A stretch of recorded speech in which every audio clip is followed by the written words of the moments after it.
Let us all learn how we can foster emotional resilience and how we can actively participate in bringing hope to those in emotional despair.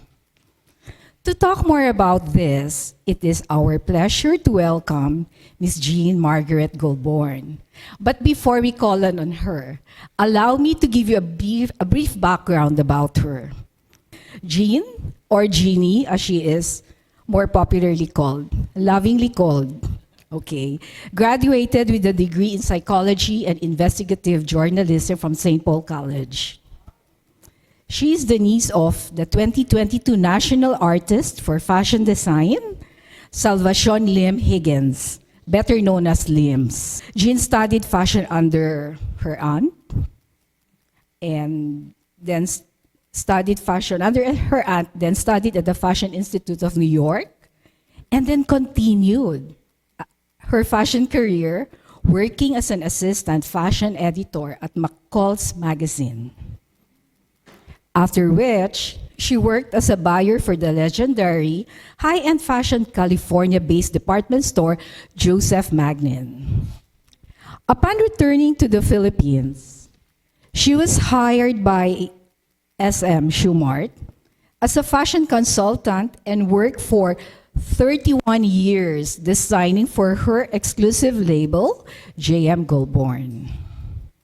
Today, we are very lucky because we shall find out how, a fashion icon like Jeannie transitioned into a bold and passionate mental health advocate.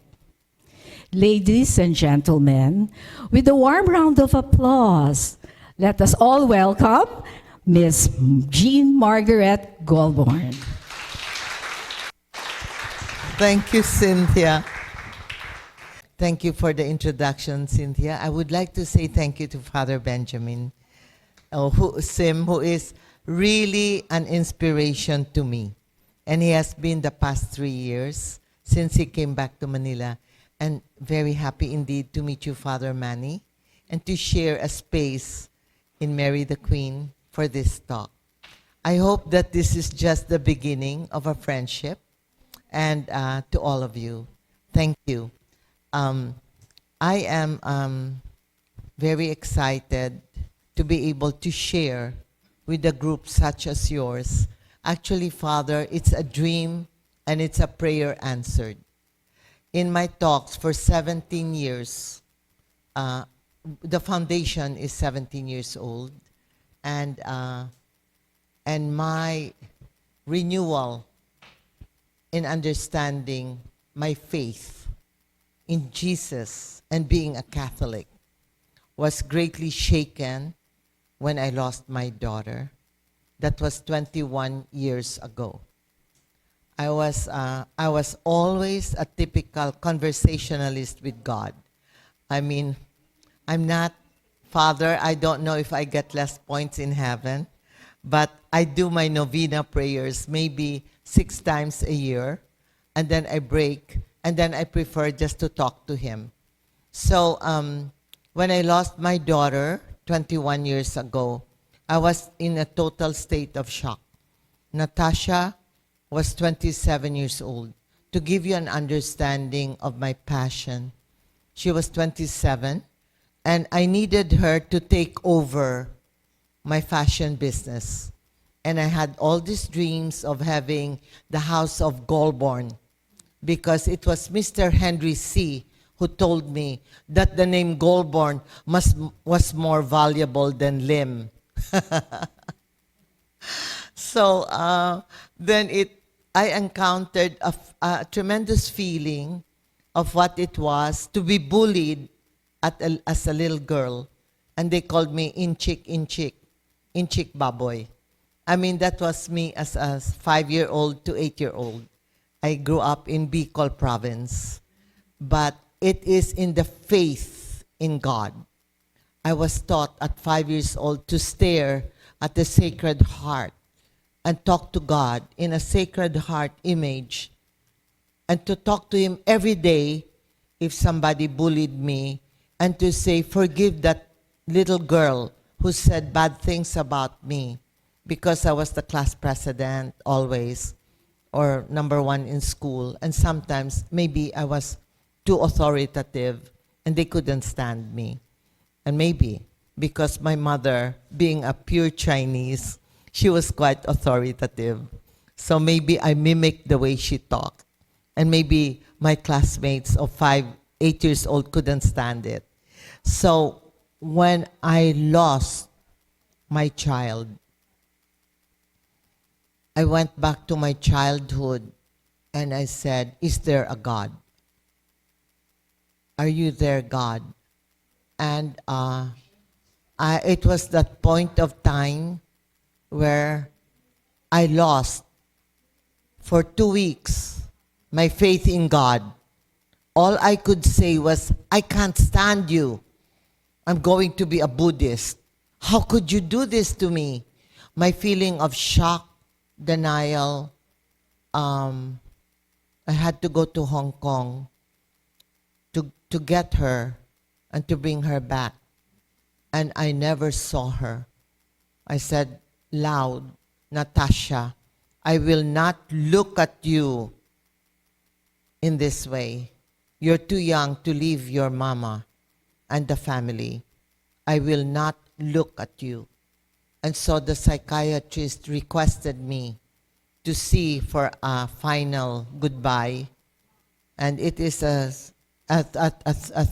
way of it's a way of, it's just a manner of doing a closure with the material body of somebody you love.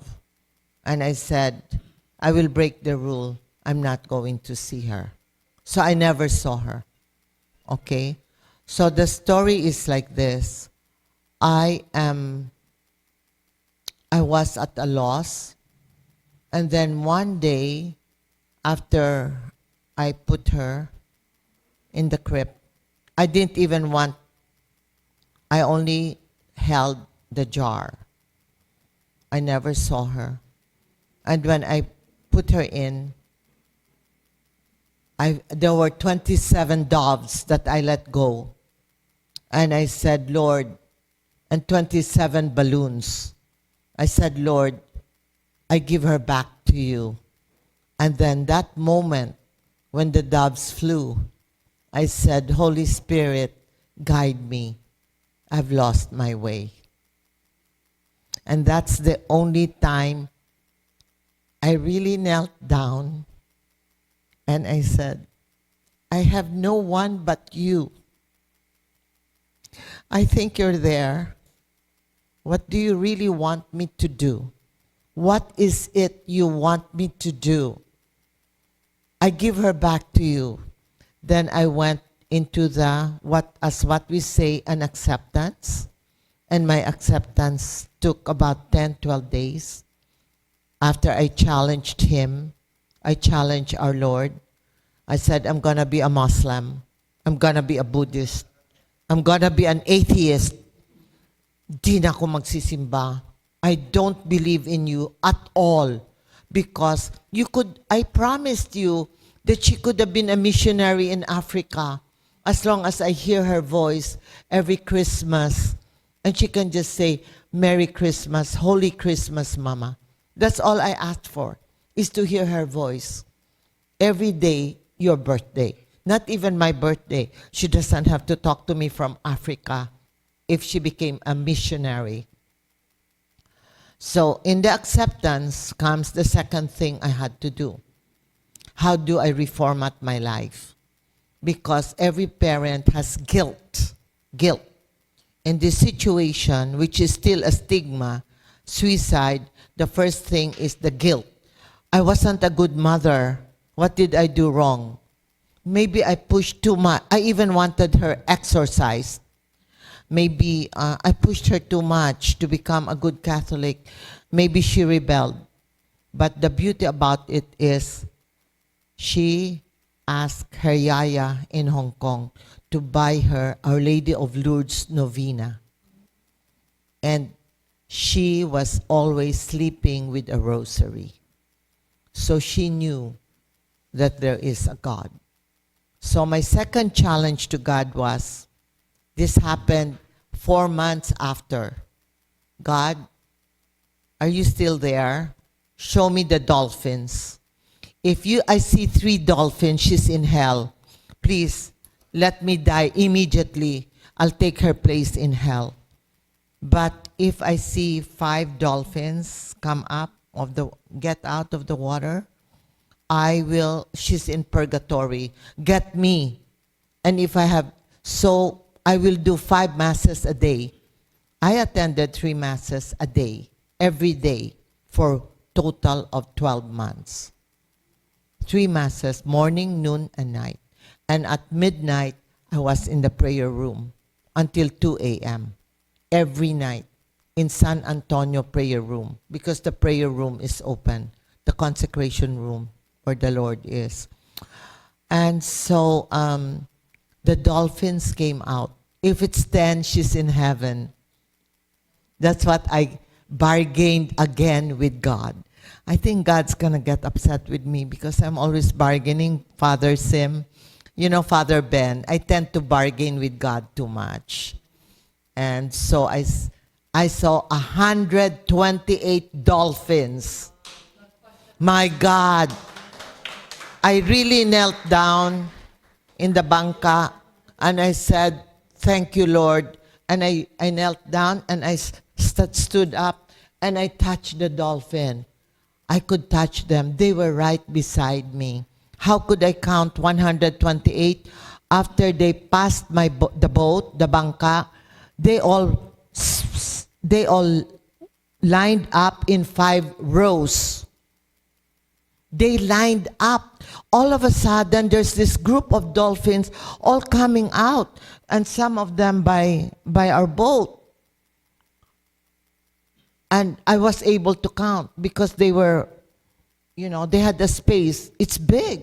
The dolphin is from this wall up to here. They're big up to here. They're long. Some is up to here. They're long. They're quite long. They were very long dolphins. So I said, okay, I trust you. You exist. I know. And a rainbow came out. And 10 pairs of dolphins went straight. 8 minutes they swam. I know why 8 minutes. Because I kept on, I wore a very big man's watch with all the second, so I could take my medicine at 6 and go to sleep at 8. So I was always hoping 6 o'clock p.m. would come. So that's why I had this big watch. And guess what happened? The most interesting thing, the 10 pairs of dolphins took us to the marina of Batangas. So we were in Puerto Galera. Took us to the marina to go home to Batangas. It is such an unusual experience.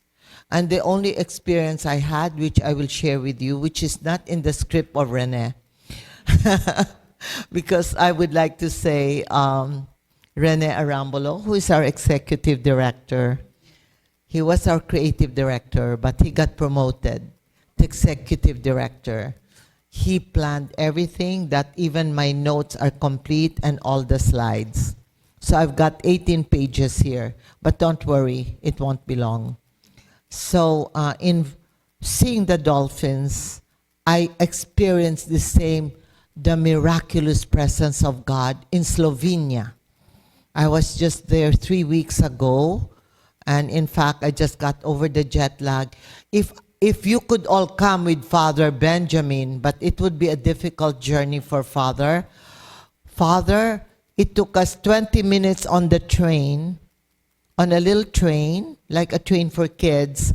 We went down 120 meters deep in the caves of Slovenia. And when I got there, I thought I couldn't breathe because it's a different atmospheric pressure. And I couldn't tell the 4 doctors with me, there they are, I couldn't tell them that I was having a hard time breathing. So there's 2 psychiatrists. If you see Dr. Lucy Banse is the author of the Katatagan books. Dr. Eleanor Ronquillo is a psychiatrist. Lucy is from UST.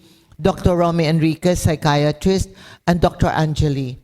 So over there, we all held hands because it was slippery, 120 feet down. And the miracle, it is a cave, a crystal cave of different colors of marble.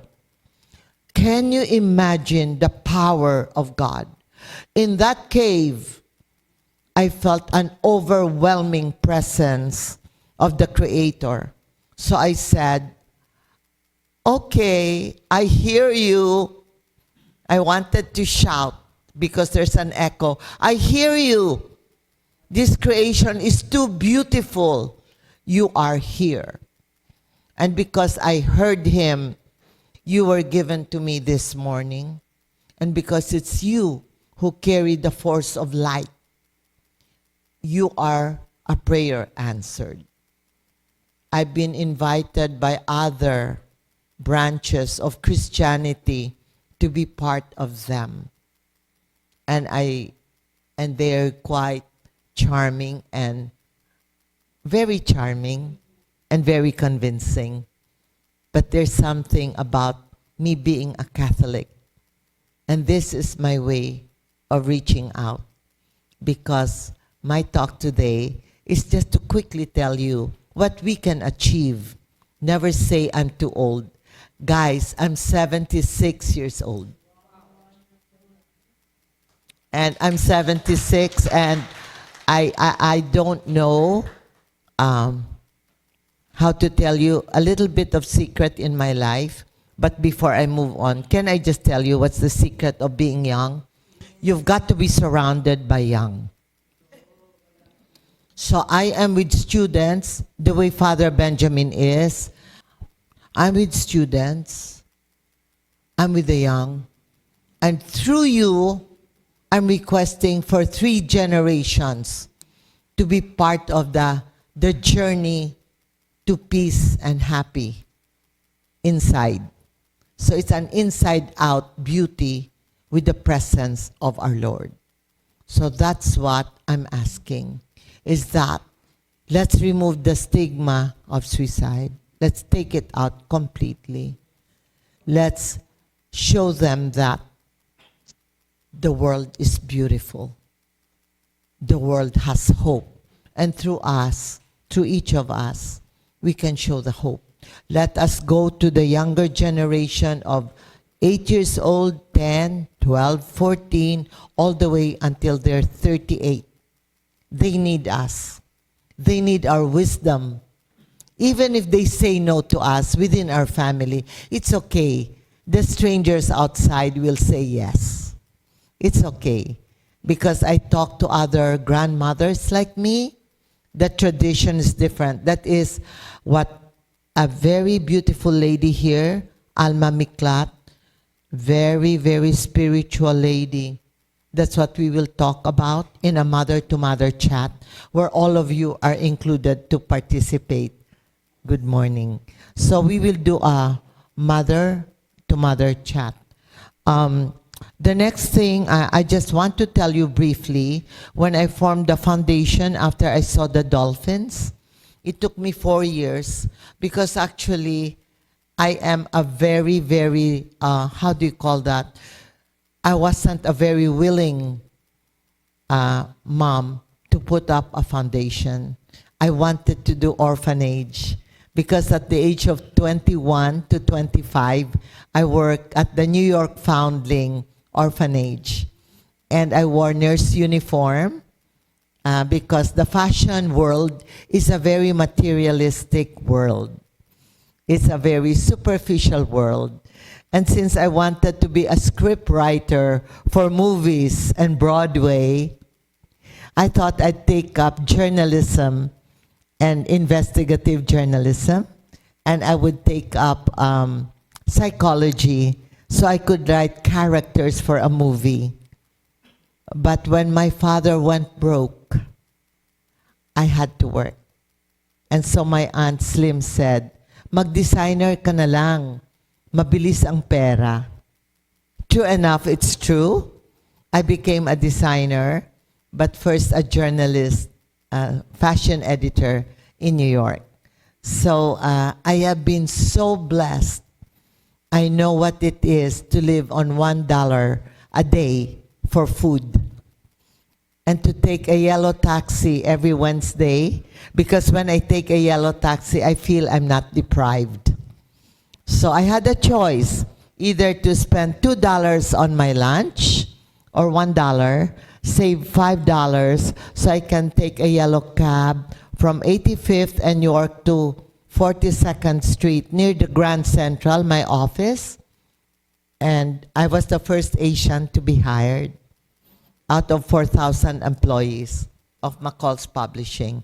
So there I am, proud to be Asian, proud to be 75% Chinese. Go ai hiao kong na nang we. E hiao tia, e hiao kong tampo. Sorry, I couldn't. Yeah. But also proud to be the 25% Filipino from my grandmother, Margarita, where laing is good. So I'll treat you all to laing. On Thanksgiving, my heart beats very Filipino. I'm the only one with a Filipino passport in my family. Everyone has an American passport. So if we sink with the islands, I sink here. Thank you. So I just want to show you a little bit of the mission and vision. You just read quickly, but that's not important.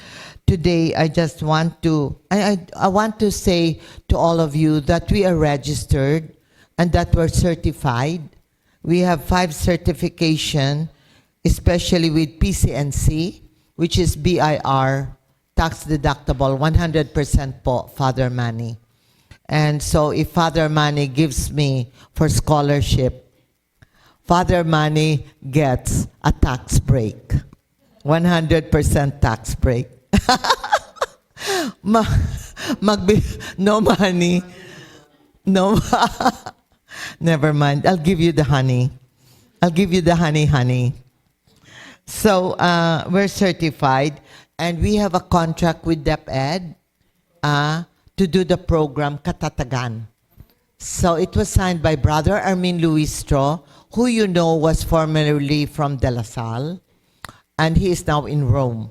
We're still in touch with each other, and so I brought him to Cebu to visit Father. Father, when I went to Cebu, the first time I met you, 2016. Was it 2016 or 2014? I went to Cebu, I met you. You were introduced to me by Bobby Gotong. And Brother Armin Luistro came with me, and we gave a talk in Cebu. We had about 800 people with Pauline Ubial. So we have with Brother for a resilience program. Now, when Brother Armin left, we were requested to do module for grade 4 to 12. Michelle, can you show the grade 4 to 12 module? Just show at least one grade. And then under Leonor Briones, we also signed. And so every time we do a project, prior to the project, it is very, yes, that's the Katatagan. So we have 35 books, 9 grades, 4, 5, 6, 7, 8, 9, 10, 11, 12. So we are a foundation that's run very small po. I need volunteers. That's what I'm here for. I need us to form groups. I need us to be with Father Manny, to be with Father Ben, to be part of ICA, and to be part of Savior. Because I think through the 17 years that I've had the foundation, I think through the inspiration of Father Benjamin and having met Father Manny joyfully this morning, I think we can do something. I don't have any church except for Magallanes that is assisting this. Because would you believe that the church I go to every morning is not available to put in mental health activity? Can you imagine? Can you imagine? A church with the biggest donation every Sunday. But it doesn't matter. It doesn't matter really, because God chooses only those He feels can do the job. And I think most of us here can do a little bit of work. Don't ever say you're over 70 and you're over 80 and you can't do nothing. Look at Father Ben. Look at how he continues to inspire. So today we are a member of 80 countries. We are a member of 80 countries. The Philippines belongs to IASP, where we are one of 80 countries. And I represent the Philippines. So we have there are four motivations that keep us going. Programs, and now only for next year will I form the committees on art, committees on dance, committees on music, committees on painting and poetry reading. Those will be formed by next year. But let me start with one of our biggest projects is the Katatagan, which falls under prevention. So if you remember quickly, the programs we have fall under 4 levels. Prevention, intervention, which is Hope Line, and intervention. This is the most crucial part of my program. I used to have 20 responders. This is my call to action. I need volunteers, Father, for 3 hours a day to give me 15 hours, or 4 hours for 5 days a week to give me 20 hours. We will train. And our best responder, believe it or not, is an accountant who is 64 years old. Accountant with no psychology. She is the best. Would you believe? I used to say my volunteers have to be blah, blah, blah, blah, blah. Now it is open, because how could Rufina Concepcion? I turned her down because of her age. I said, she's too old. She won't be able to manage. She won't be able to manage. And so Father Sid Marinay of San Carlos came back to me and said, why don't you give her a try? She's been a volunteer for the church. She's been a volunteer for 32 years. I gave her a try. OMG. In 1 week, she answers 80 calls. And out of the 80 calls, 12% is high risk. Hindi siya takot. Isn't it amazing? And I tried her voice. She has the voice of a 30-year-old. Because we have to test the voice. The voice, it has to sound gentle. It shouldn't sound instructive like a professor. No, it should sound like a friend, full of kindness and compassion, with no judgment, but just kind. And when the spirit and the heart is willing to help, it will help. The third thing we have is postvention, which Dr. Quads is part of. Postvention, and I want to tell you the most crucial part of a group. Are you aware that for every suicide, which happens every 40 seconds, there's a suicide in the world? I've been here in front of you for 15 or 20 minutes. There could have been 20 within the world. Now, we can stop that. The Philippines Hope Line has 3.5 times more calls this postvention from comparatively to 2019. We have 3.5 times more. During the COVID, we had 2.5 times more. But we still continue. Why? Because the effects, the after effects of COVID is not done. Those who got vaccinated, and I say this with conviction, because my best friend died from myocarditis. He wanted to travel. He got 2 vaccinations and 2 booster. He was 44 years old. His heart couldn't take it. So the postvention that we did, I'll just say, out of grade 5 in a private school after a suicide, February 7, jumping out of the 5th floor. Guess how many percent were? 38% of the total 201 that were tested, that were surveyed, 38% to 42% had depression, but grade 5, 65%, around 65% had instant depression within the 3 weeks after the tragedy. So the program that we offer is very, very, very important for schools, which I would like to offer to Xavier and to Ika and to all the other teachers who are listening. So as I end it, the last one is recovery. And I would like to introduce to you on the recovery. I know she can handle that. I would like to introduce to you a most beautiful lady who has been so active with us, Dr. Quads, Dr. Quadra.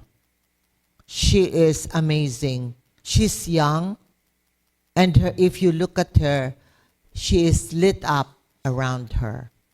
And I'll tell you a little secret. The doctors who pray a lot, they heal their clients faster. You know why? There is that magic of the energy from the one within our heart. And if he's strong within our heart, our healing power and giving hope to others is stronger. So I need each of you, because I know each of you have a healing energy. Thank you very much. And just to give lang a brief backgrounder about our beautiful and wonderful speaker, Dr. Corazon Angela Cuadro. She is a practicing general psychiatrist in Medical City. She is also part of the Tala Hospital under the Department of Health, a crisis responder trainer and consultant for the Natasha Goulburn Foundation Hopeline Philippines. Good morning. My name is Quads. My practice is in psychiatry. So, especially celebrating World Mental Health Day, World Mental Health Week, World Mental Health Month, we thank you, especially Mary the Queen Parish, Xavier, Ika, CLC, and of course, Natasha Goulburn Foundation for all the work that you do for mental health. Everyday work, not only during October or September. So, mental health and emotional well-being in the digital age in particular. We are in the technology-driven age. No, of course, a lot of talk about the negative impact of the digital age, specifically social media, as we experience the digital age. No, but the way we take it is like, you know how when they discovered fire in the Mesolithic period, Middle Stone Age. Fire was revolutionary, but of course it could burn, right? But there was no way we could walk back away from fire, from the revolution of fire. It's the same with our time now, of course. So positives and negatives. Okay, so let's talk about that and practical strategies. Okay, because that's what the Natasha Goulburn Foundation does. A lot of action. Okay, from which we derive hope. Okay, let me just give a super quick overview of research, evidence-based findings of the impact of social media on mental health. We know this already, but what I will tell you is that these are evidence-backed. Okay, we do know that there is significant negative impact on mental health, specifically in terms of increased stress and anxiety, pressures of social comparison, having to compare with other people we see on social media. There is incidence of cyberbullying, fear of missing out, FOMO, hashtag, excessive use, and even leading to addictive tendencies, behavioral addictions with gaming and social media use, and sleep disruption, very problematic spread of fake news and misinformation, increased sadness, and increased sense of isolation that are clinically significant. But at the same time, we do have findings, evidence-based findings of the following clinically significant impact of social media in terms of mental health. Specifically, we do see enhanced connections, social connections, availability of social support. There is increased sense of belonging and enhanced self-esteem. So there is that effect also. In a way, baligtad din nung sinabi kanina, no? But there are studies on these. Availability of information and resources, but as well as availability of fake news, no? Mental health awareness, thanks to social media, we are able to do the work that we do. And of course, access to online therapy and support groups. The theme of the WHO for this year's World Mental Health Day is mental health is everyone's right. So we want to improve access to mental health care in particular. So, excessive or heavy use of social media is definitely associated with lower psychological well-being, associated with increased problematic levels of anxiety and stress. But the challenging term there is excessive or heavy use. So tricky. What is excessive? What is heavy? The thing is, it's the quality and not the quantity of social media use that would determine whether the impact would be negative, the first slide, or positive, the second slide. So how do we do that? So it's balance, okay? We have to strike a balance, okay? It's not as simple as wag ka mag-cellphone, okay? Kasi atrasado tayo that way. Or we will not be able to take advantage of the positive impact also, no? But it's more difficult if we have to say the task is balance, no? How do we balance? Okay? But you know, the very definition of health is balance. Okay? The very definition of mental health is to strike a balance. Let's go back to the basics. How does the WHO define mental health, actually? First, back to basics, the definition of the most basic of all, health. Health is defined as a state of complete physical, mental, and social well-being.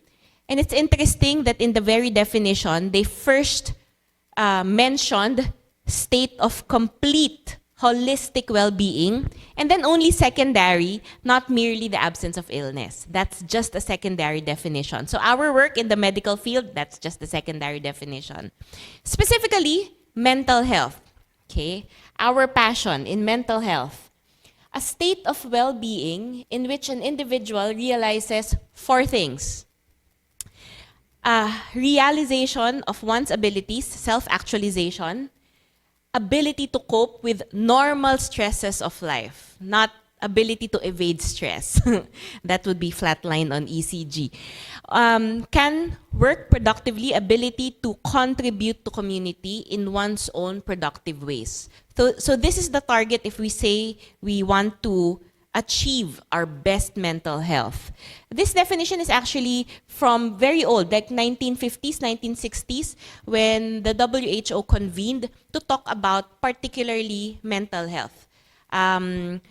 Pangkaisipan, no? Kalusugan pangkaisipan. So they talked about concepts of mental hygiene at that time. So still true to this day, even in our digital age, in social media. Okay, so balance. Okay, let's talk about balance. Look at this slide. It will be clearer if online, no? So, we have concepts of optimal mental well-being and minimal mental well-being, and only separately concepts of having illness and having no, a little, if at all, mental illness. So our target is for you to be in this cozy upper right quadrant. The ideal state of functioning, of community involvement, where an individual experiences happiness with minimal or no mental illness. So we want you to be in this cozy right upper quadrant. But we now have, especially during the lockdowns, we were very much aware of concepts of languishing. You know, yeah, not straightforwardly, severely depressed, but really not okay. So there is that languishing there, from like outright suffering, languishing, but we want for all of us to achieve a flourishing in one's own right. Okay, but of course, let me first talk about, okay, as a psychiatrist, the most important is to rule out what Miss Jeannie talked about earlier, our advocacies for depression and suicide. Let's first do a very quick rundown of how to rule out ito yung pinakadulo, the maximum mental illness, minimal mental well-being. Okay. Situationer. In the digital age, what's the situationer in the digital age? 1 out of 5 people has mental illness. So if there are 20 of us in the room, there will be very poor in math. 4, is that? Okay. But with a diagnosable psychiatric condition. 700,000 souls worldwide are lost to suicide. And this is underreported. You could imagine it's underreported because it's not talked about. And the way we do research, we're not able to pull out the data very efficiently or very reliably. Locally, 7 Filipino souls are lost to suicide every day. 1 in every 40 seconds, as mentioned earlier. And this is even more underreported because you could just imagine how we do our charts. It's even less efficient. So we are not able to pull out the data that we need as reliably. Only in the past 10 years because we had the Hope Line. Okay. So, suicide is the 4th leading cause of death in the age group that our community is very much taking care of. 2/3 of suicides occur in low and middle income countries in our settings. The thing is, depression is a leading cause of disability and overall global burden of disease. What is burden of disease? Burden of disease means the hours lost in quality of life as a mother, as a teacher, as a significant other, as a friend. That's burden of disease. Number 1 is depressive disorders. So you can imagine how many are diagnosed with cardiac conditions. So in the near future, baka nga ngayon the data doesn't reflect yet, it will be topped by depressive disorders. So ganun siya commonplace, even more than as we experience cardiovascular disorders, which is number 1 in morbidity and morbidity sa ngayon.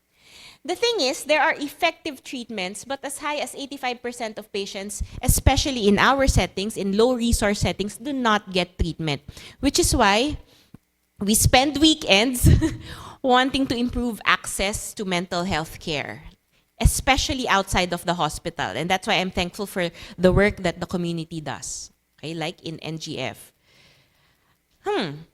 Although there are treatments, again, less than half receive treatment. In some countries, even 10%. And this is because of social stigma factors, lack of resources, lack of trained healthcare providers, and so we cascade know-how from psychiatric specialties to non-psychiatric or neuropsych specialists. And of course, inaccurate assessment, access to care. Now, the most recent, the COVID-19 context. Okay? Mental health is considered a parallel pandemic. And the forecast is that it will outlive the pandemic. And we are now starting that. So officially, it's not anymore a pandemic. It's just an endemic, no? COVID-19. But the mental health problems will long outlive the pandemic. So now we are working along the parallel pandemic of mental health problems. So, yeah, brace ourselves. Okay. So, okay, as we talk about that, I'll give you a few seconds to think about where you find yourself, your loved ones, your families, this community in the global and local setting. No? That said, very quickly lang let's do a very quick depression screening. Okay? So we always do this. we always do this in Hopeline. Okay. So again,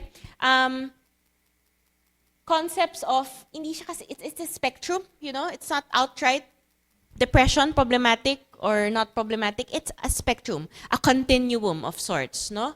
So we take it as a continuum from the most problematic clinical depression to normal, you know, depression of the human experience. Meron naman ganon, no? But of course, let's first focus on what will require medical attention. Okay? But it's so difficult to tell, ano? Normal depression versus clinical depression. Yung parang, okay pa yan, itulog mo na lang yan. Or 2 baths lang yan. Bawal pala sa schools yun. But, or whatever coping mechanism, no? So, for example, social media. If this is an Instagram account, okay? What comes to mind if you see an account like this is the social media post, what comes to mind? Very derailed, ano? This was actually a depiction they had on TV. Very no? Very romanticized. Actually, this doesn't do justice kasi the full image is like a TikTok reel. Hindi ko lang magawa dito.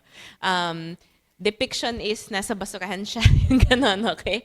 Versus maybe similar girl on your left. Okay, so like girl next door, glamorous, okay? Maybe nothing obvious, particularly obvious. But the thing is, depression can come in both forms across all the social media accounts that we would see, okay? The thing is actually, if you have something like, you know, an outright depiction of potentially even a psychotic disorder, that's just a 1% prevalence. If we are talking about the hidden depressive disorders, hindi ko pa nga sinabi anxiety eh. If it's anxiety, the prevalence would rise to like 13, 15%. So a 7-fold increase in what we are trying to deal with. So my point is that it's very important to do the screening, okay? Because hindi obvious yun eh, you know? Kahit pa yan nasa Instagram account na #blessed, yung mga ganon, or #it's a good day, we have very hidden symptomatology. Okay, so let's do a very quick depression screening. This is free. The PHQ, it's what we do. The shortcut is the PHQ-9. It's very well available. You can download it. Let's do it very quickly though. Okay, these are the 9 symptoms of depression. Okay, can we try it? So over the past year to date, so January to October, wag niyo muna pansinin yung 2 weeks. January to October, has anyone here experienced at any point over the past year having little interest or pleasure in doing things? Can you raise your hand if you've had that over the past year? Parang walang gana. Yeah, no? How about feeling down? Maybe a little depressed. Nakaranas na ba kayo yun this year? Raise your hand. Yeah? Yes, also. Yeah. How about trouble, any change in sleep? Either tulog ng tulog or hirap matulog? Meron na bang ganun? Yeah, ako parang tulog ng tulog. Okay. How about any change in eating? Like either kain ng kain or hindi makakain? Meron na ba? Ako parang kain ng kain. Okay. Or having less energy. Fatigue? Meron na ba kayong ganun? Like, ang bilis ng raise ng hand niya. Okay. Feeling bad about oneself? Yeah. Oh, yes, no? Any trouble concentrating? Some will call it memory. It's actually focus, like trouble concentrating. Psychomotor agitation, it's either like hindi mapakali or sluggish. Like very, ako yata mas sluggish. Pero minsan yung pang agit din, ano? Notice how the symptoms, except perhaps the last one, which is suicidal ideation, like thinking like, you know, everyone is better off without me. Notice how 8 of the 9 symptoms are across the board daily experience, can be daily experience, no? So it's so tricky, no? In fact, baligtad. If you haven't experienced any of the 9 over the past year, that's problematic. Okay, mas problematic yun, mas positive screening yun. So notice, oo, nako, para mas abnormal yun, no? So, if you notice, the symptoms that we use are well within the normal human experience, no? And that's what we use for screening. So, how do we do this? If you note 5 out of the 9 symptoms in a period of 2 weeks. So kung 13 days, hindi pwede. Almost every day, if not every day, for 2 weeks. That's a positive screening for depression. And it's just screening. It's just screening. It's just the very first step that we can do right where we are. Okay? So you have a sense of it for our loved ones. So this is just a screening tool. I highlighted the first 2 symptoms, nakahiwalay siya, because these are what we call core symptoms of depression. Notice how core symptoms of depression, little interest or pleasure, yung nawala ng gana, we call it anhedonia, or feeling down. So is it possible to have a positive depression screening without feeling depressed? Yes, no? Kasi pwedeng, wala lang akong gana, but I'm not necessarily depressed, and other symptoms. Okay? So it's so tricky doing the depression screening. Okay? That's why we want to cascade a quick screening guide. That's just the first step. Okay? And then we proceed to the continued evaluation for a myriad of causes that we look into. Okay? Biopsychosocial, spiritual factors. Napakarami. Okay? I will just go through this briefly for this morning. We will look into medical factors, genetic predispositions, hormonal factors, diet and nutrition, functional factors, sleep, physiologic changes. Typically thyroid, we look at thyroid. Typically we look at other endocrine conditions. Sometimes para-malignant conditions, ang daming titingnan for when we have depressive disorders. Kaya naman din ang common niya because we have a lot of underlying mechanisms. I might sound biased, but that's my experience kasi in medicine, but also psychosocial, of course.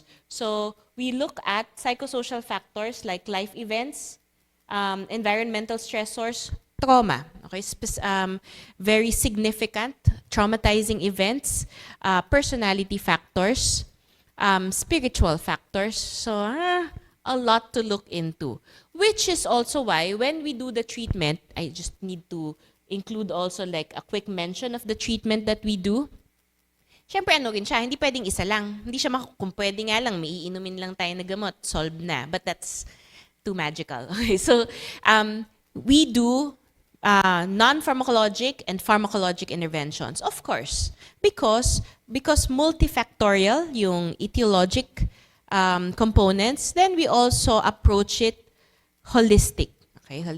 So pharmacologic and non-pharmacologic interventions. Pharmacologic, we have medications, thyroid hormones, other pain medications, sleep aid, our endocrine medications, and then non-pharmacologic, okay? Psychotherapy, counseling, psychosocial interventions. We focus on the spirituality practices, brain stimulation methods, surgical methods, lifestyle modifications, diet modification, a lot. Now, these are across the board also helpful for, remember our spectrum, okay? So it's always helpful to look into the non-pharmacologic interventions. Hindi kailangan may clinical condition for us to get into regulating our routine, di ba? Our biorhythm. Okay, so this is beneficial across the spectrum of normal depression where we want to target balance. Okay? Balance.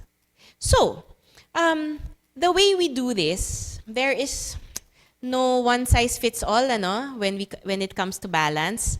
But for my last part for this morning, maybe how I can help you is to give you a list we can start with. No, I always start from, of course, a research base, and then you can streamline it for your loved ones, okay, and for yourself. How might we strike balance, particularly with social media use? Okay, balik tayo sa social media use. We limit screen time. I'm sorry, very generic yung sasabihin ko kasi nga, kani-kaniyang streamlining yun, di ba? What is limiting of screen time? Especially though, kasi ang research findings natin specifically on social media and video gaming. Okay, social media and video gaming. We can set daily limits or weekly limits. Okay, so set the limit and then work from there. It doesn't have to be kailangan 2 hours lang per day, pero galing tayo sa 26 hours, mas marami pa sa araw. Okay, sa 24 hours a day yung use, di ba? And then we take regular, periodic breaks. Not because masakit na yung mata, but these are pre-planned breaks. Okay? So, limit screen time. Next, periodically, we practice digital detox, what we call digital detox, where we regularly periodically disconnect from social media and our gadgets. Do we need to be hermits? No. I mean, we engage in tech-free activities. Okay? Back to the old days. No, maraming tech-free activities. Okay? So, but we still engage. Okay? So, we still engage. We good old talk. Okay? Or walk. Okay? So, digital detox doesn't mean going on a silent retreat necessarily. Okay? So, we can go on with the usual daily activities, okay, but tech-free. And it doesn't have to be like 5 days, di ba? Okay, just, we can start to incorporate a digital detox of sorts. Start with, say, 5 minutes a day, kung hindi kaya, di ba? And then work up from there. Establish digital boundaries. This is creating clear delineations between work and personal life, or work and, or kung ano man yung circles in your life, like church, school, okay, school, my basketball friends, okay, significant other, personal life, okay. Example, turning off work notifications during non-work hours. Pero ang prerequisite nito, dapat may non-work hours, no? So, a prerequisite, okay, yet, I mean, supposedly, without having to say, kailangan may structure of what is work time and what is not work time. Okay? Kahit pag gaano ko kamahal yung family ko, merong me time. Okay? Merong engaging time and then meron talagang me time. Not because, ay umalis sila so I get me time. No. We structure it, ideally. Okay? So that there is a turning off. Okay? There is what we call the psychological commute. Say for example, we work from home. I work in the dining table where I eat, where I also spend like, when I talk to friends. Pero may psychological commute. That time around 4:40 or 5 o'clock, say for example, where tutupi ko yung laptop ko and then I put it away. Okay, and then I move to the next part of my day. That's a psychological commute if we do the work from home. So we can start setting boundaries. Okay. Next, mindfulness. Okay, we always talk about mindfulness, and of course that should apply to mindfulness in technology use. There is also such a thing as being present in the digital moment. What I see, what I'm looking at, ani nila like ko, it cannot be like. Okay? Okay, or like just a stream of TikTok light. Okay? So be present in the moment. Okay, I savor my Instagram time. Okay? So kasama yan, mindfulness in the way we enjoy and savor the time we spend in social media. Okay? So that we avoid multitasking. Okay? There is a study where it was found that multitasking actually is counterproductive. It delays the work we're trying to do by 30 minutes. So, parang counterproductive siya when we try to do, nakikinig ako, but I'm also doing something else. Okay, so mindfulness will make us most efficient and most safe also in terms of the digital health. Next, in terms of safety, please make sure we ensure cybersecurity and privacy. Make sure to protect your digital presence, okay, and personal data. This way also very practical. It limits anxiety with being very vulnerable, being prey to harassment, okay, to your data being stolen, identity theft, okay, very practical. very practical ang considerations natin. Okay, so number 1 is to ensure cybersecurity and privacy. I cannot post yung dancing and then nasa likod yung address ko, di ba? So something like that. Okay, so very practical considerations for ensuring safety and of course health. Okay? In Hopeline, that's the first we establish, safety. Okay? Mauna siya sa lahat before we address a lot of the emotional baggage, emotional concerns. Ang number 1 sa responders is safety. Yun. Where are you? What is happening? Kahit na hindi nakikita yung caller. Okay, so number 1 is safety. Next, regulate. What is a tricky word naman? Regulate social media content and exposure. It means curating your online environment. Okay? The same way, you just don't move around the house, di ba? Tapos kung ano-ano yung gamit. Okay? We don't just move in our digital environment kung ano-ano yung nasa paligid. Okay? So, you want to be curating the online environment that you move in. Limit exposure to negative content by unfollowing or, just mute accounts. Okay?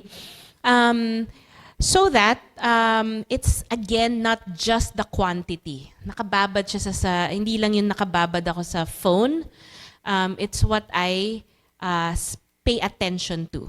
Okay? So I heard from a podcast, attention is a resource. Okay? So you want to be spending, very frugal with attention. Okay? Kailangan titipirin natin yung attention natin. Attention is a resource. I can't just look at all the chismis content. Kahit fun yun. Okay? Just right. If I am mindful, masisavor ko yung chismis time then. Okay? Okay. And strengthen social connections. The trick is to use social media to fortify your real-life relationships. Okay? Although gets ko na minsan masarap yung I use social media to escape my real-life relationships. Pwede, no? Okay. Sarap nun, di ba? JOMO, the joy of missing out. Pwede rin naman na meron din, if that's a me time, right? JOMO is the joy of missing out. Like, I don't reply to this. But not naman never reply, right? So, strengthen social connections, meaning you deliberately use social media to strengthen your real-life relationships. Okay? If you are to use social media to escape my real-life relationships, it's to overall, ultimately, strengthen the self. Okay? So, we take a step back to give more of ourselves. That's what my own therapist told me. You just indulge enough to allow yourself to give more of yourself. Okay? So, that's how we indulge. Just enough to give more of the self so you can serve more. Okay. Next. Then, reach out. Okay? Of course, professional help. I'm not able to include here pala.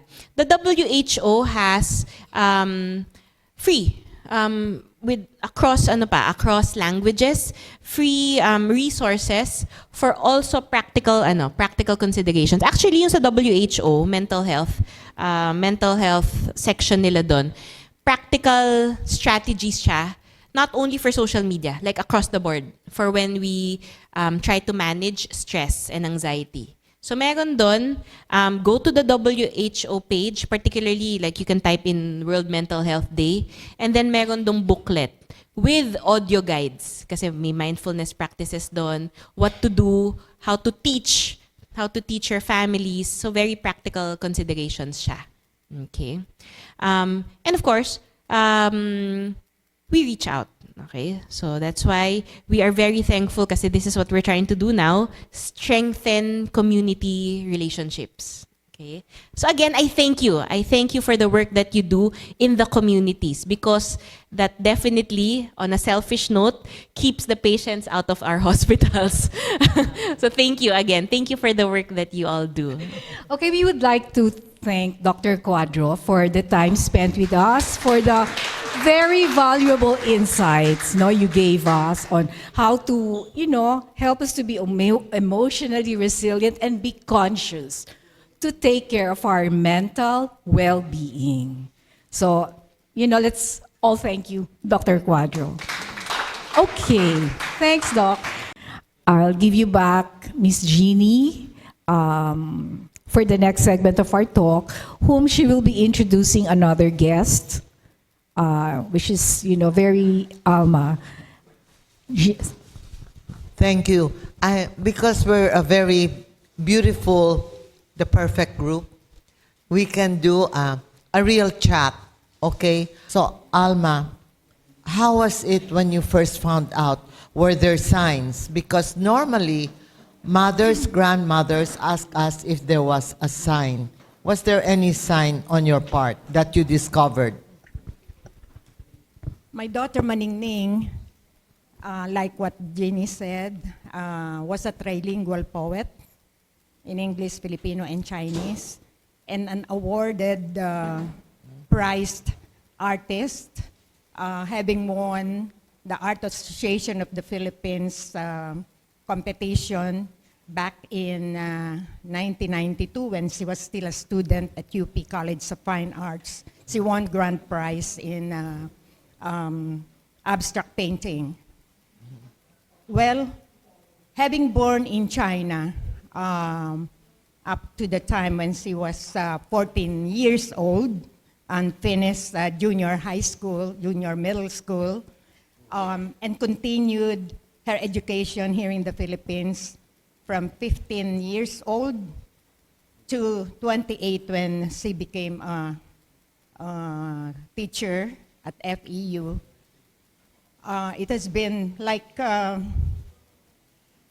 for me, I've watched her grow, and we supported, my husband and I, supported her, all her undertakings, and all her passion for art and for poetry. So, as an artist, I used to think that artists are of a different breed, because they have all these angst and, many things which ordinary mortals like me, perhaps, are not prone to, no? Yes. So, I wouldn't recognize if there was any depression going on in her life. And at that time, also, depression is something like, people don't, there's that kind of stigma, no? That people just take it for granted. It's only now, no? That depression has taken on a new meaning and people do really notice. But at that time, I wouldn't know, no? So I would always think that sometimes she would be very quiet, working on what she was doing, painting most of the time, and writing. And so it was like a normal thing that any artist would do, no? So perhaps there were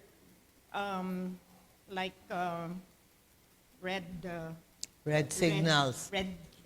Or red marks or something. But I wouldn't know. I would assume that it's because he's an artist. Like my husband was also an artist, and my second daughter was also an artist, a singer, and so a theater actress. So, and I would always say, jokingly, in our family, I'm the only one who would, who put my feet on the ground, so to speak, no? I'm the only one putting my feet, I'm the only one grounded because all these three are artists. Well, Alma, you and I, Dr. Quads, as a psychologist, and they wanted me to be a doctoral, I must confess to you, I was the ignorant, stupid mother who didn't see the signs. And maybe in the last 3 months, I was in denial. because two friends of hers were telling me. But there were three signals that I got now that I reviewed after a more knowledgeable father. She was giving away her most beautiful clothes, handbags to friends. That's giving away belonging. And she gave me her favorite dog. She says, "You're now a real grandma. I'm bringing home Zoe to sleep with you in bed." And I found that very strange, really strange. Because, Mom, I'm coming home anyway. And she was the smiling depressant, smiling all the time. And so you can't tell. And I couldn't tell the symptom. That's why I always repeat what happened to my life so that grandmothers, grandfathers, and parents' mothers would realize, wala yan. She just broke up. So sometimes nagkukulong. They hide in the bedroom. That's only part of her heartbreak. Because she also had just broken up 6 months prior to that. So, now the plan. Those who take their lives, Father, it's a plan. Especially if they're very intelligent. It's a plan. Like it's a plan to buy a ticket to fly to Slovenia. They have a plan. They have already bought their ticket. If they have the time, the place, and the method, what they will do. So it's a plan. And there's a date. There's a date. Some do it the day before their birthday. I know one who attempted twice. He's still alive.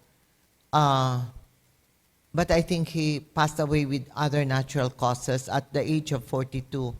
He planned it on his father's birthday because on his father's birthday, that's also the day that the father said goodbye.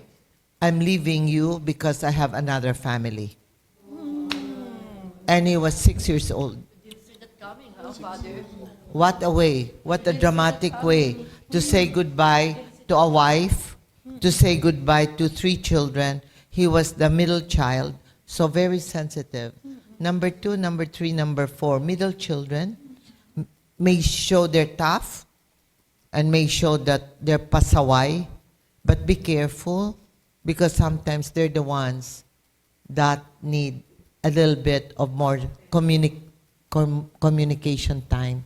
The third thing that my daughter did, so she did that. She gave away her dog. She gave the dog to me.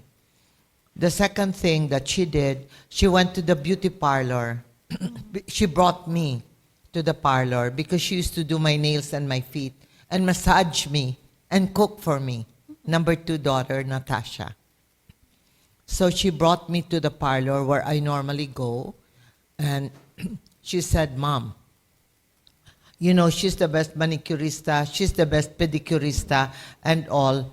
Every month, it's arranged for 6 months. Every 3rd week, you have to come for a 3-hour relaxation time."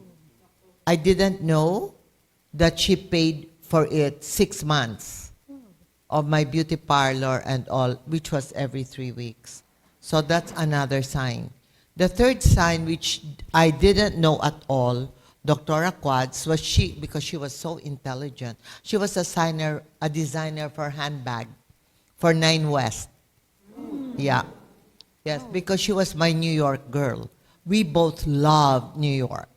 New York is my second home. Not Paris, but New York. I love Paris, don't get me wrong, and London for fashion. But I really love New York because you can be wild.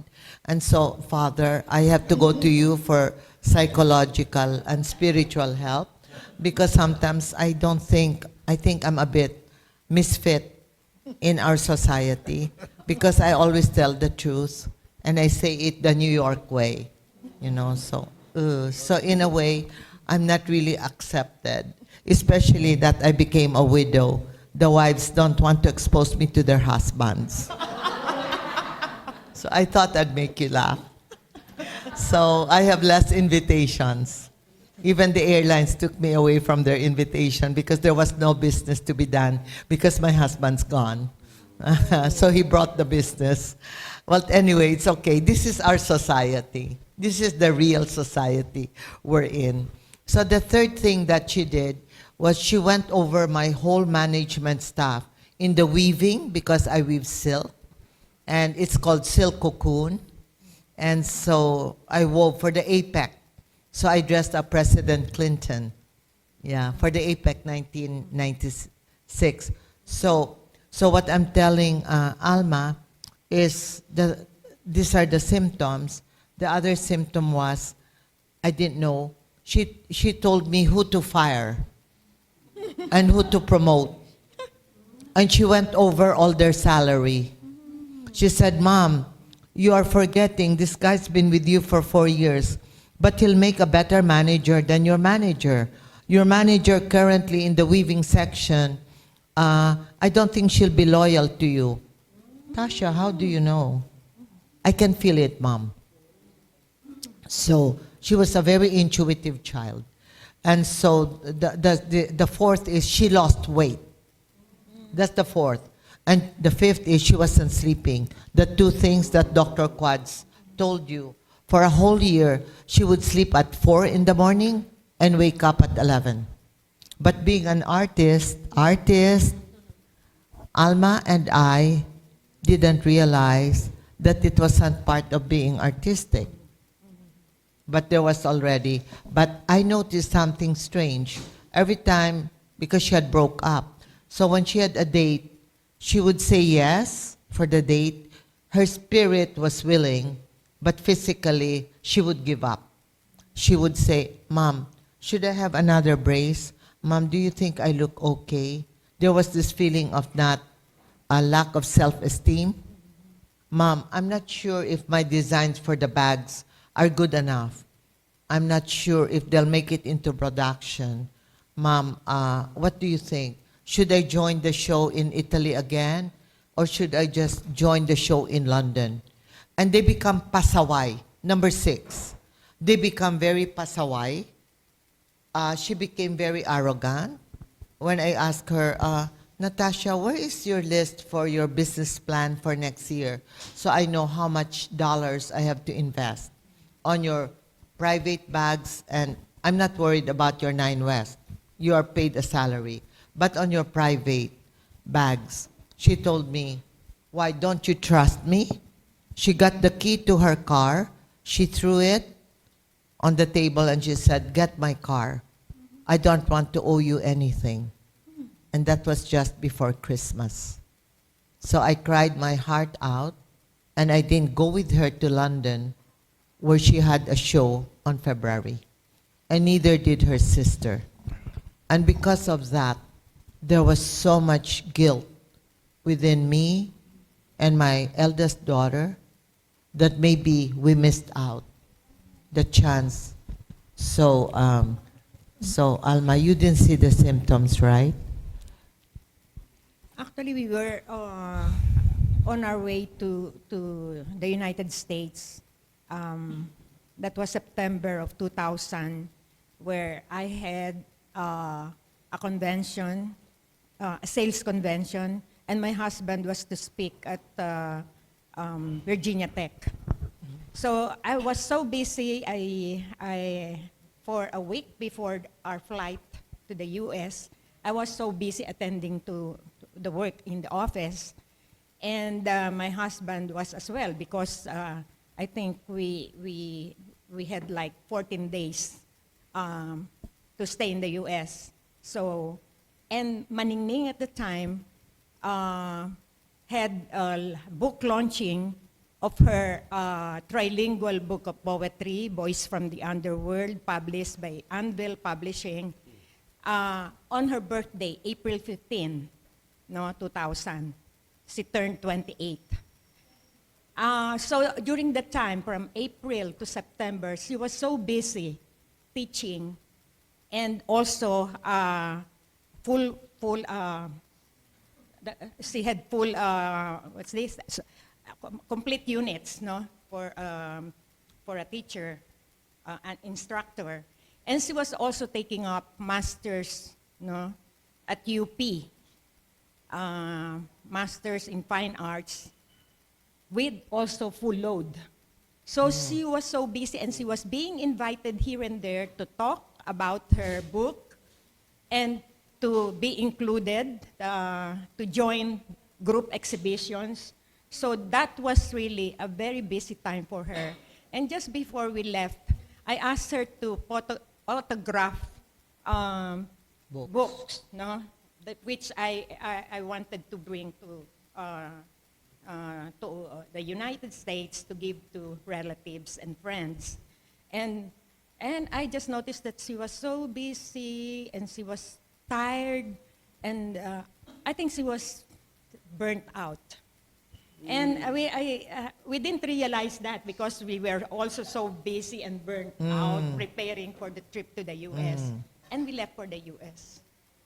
And then September 29, That's when it the happened. 2000, I received a call that She was she, gone. she fell, no, from the 7th floor of the building at FEU.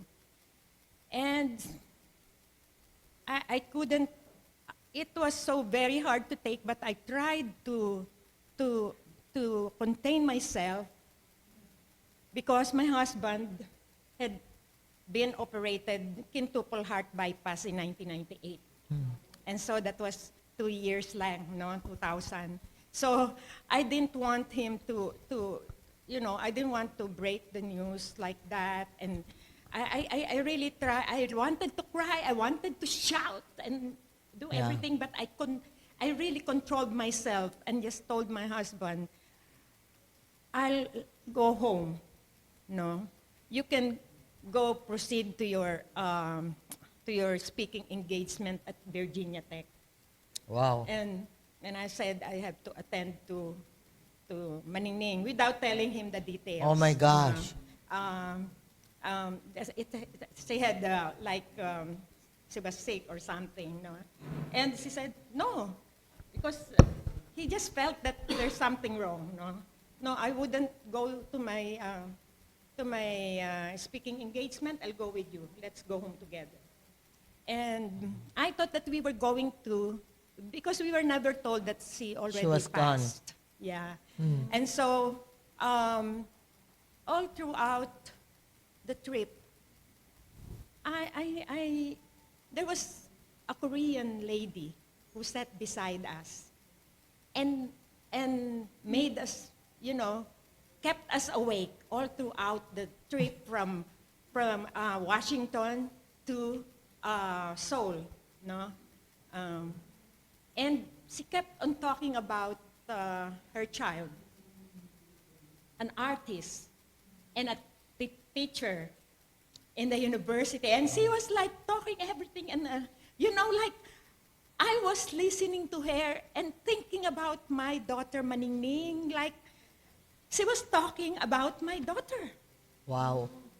And so we forgot, we forgot about what we were, all the Pain the in pain view. and everything, and all the anxiety and fear. And I thought later on I will just remember that and think that God has sent Yeah. an angel, An angel. to help us during the trip, to forget about our daughter and listen, and listen to this lady. And we thought that we were going to the hospital, but we had to go to funeraria class. Oh my gosh. And that was really, I knew that something was wrong when I saw the cardiologist of my husband there, and many others who my niece and nephews there, who were Clustered. clustered to receive us. And I thought, the cardiologist, if anything happens to my husband, then she was ready. Yes. So Thank you. So it is stories like this. Thank you for listening.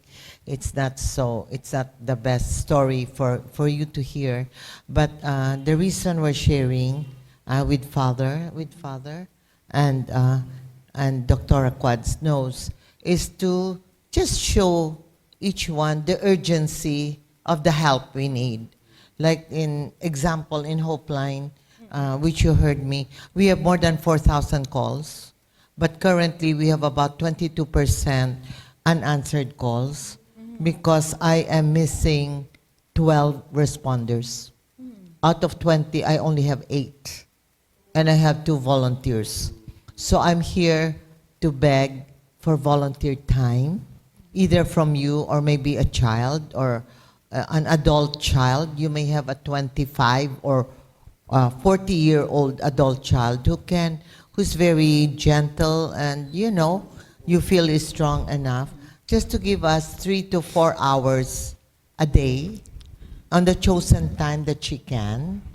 But that lady I told you, the accountant, I'm not kidding you, she takes the night shift at 63, 64. She takes the 11 o'clock to 3 a.m. So now, we will go There is now actually into a question on that. Yes. It's here from the audience. It's what is expected from a volunteer? And will training be provided for those who volunteer? The training, Father, it takes us, Dr. Quads knows, it's a 25-hour training. So we train for 6 Saturdays, 3.5 hours each, 6 Saturdays, if it's okay with the volunteer. So the training is normally between, example, some request for lunch break. So sometimes we train between 11 o'clock to 3 in the afternoon. But when the doctors are very busy, a few of them have requested that we do training. If it's Zoom, we do only 12. And We- continued supervision periodically and debriefing. Yes, and even they're after that, supervised periodically. for 6 months. And then our calls are listened to by the senior responders. So that for 6 to 8 months, the senior responders are listening. But even before we accept a volunteer, they have to pass through a psychological assessment that they can handle it. So there's a psychological, similar to what Dr. Quads is part of the training team. And I put also 3 psychologists who are the writers for the Katatagan, so that they will know what's going on with the calls of Hope Line. And they are the ones also to review. So it's now every 10 days. It used to be every week. We review. It's like in the hospital. You review the morbidity rate, like how many were high risk, how many, and then those that were difficult cases, and that is reviewed by a doctor. Dr. Quads, we are engaging her for 2 times a month. So we might go back to the weekly, and we have another doctor for twice a month. Or if she's busy, we ask Dr. Quads once a month, and we have 3 other doctors. So we call this the, what do we call it? The debriefing. And then they also have an individual psychological help, because we have to help them, because it's a very difficult task to receive every 30 minutes a call, and some of the calls are high risk. Is there any age requirement for Yes. this and educational? We tried to get the new graduate, Father. They're too young. They couldn't pass the psychological test, the maturity. We got 4 new graduate from psychology. And I didn't realize, in fact, this is something I brought up to our board, to Dr. Eleanor Ronquillo. 4 graduates out of 4, 3 had internal personal problem. They took up psychology so they could learn more about themselves and their dysfunctional family. But in other words, they themselves were never processed. So I'm asking Senator Win Gatchalian, because I joined the technical team. I'm the only one without a doctor's degree. So I was called, bakit yung babae dyan nag-i-epal? I didn't even know what's the meaning of epal.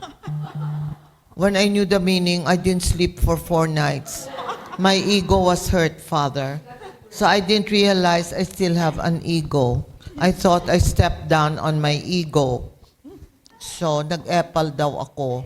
Kasi I showed them the Katatagan book. So I said, Senator Win, is it possible to adapt the books that were co-authored by 5 specialists in the curriculum department of DepEd?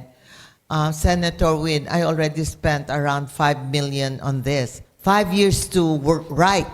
5 years in Tagalog language. Can you imagine to write psychological scientific terms in Tagalog? We did it. We did it.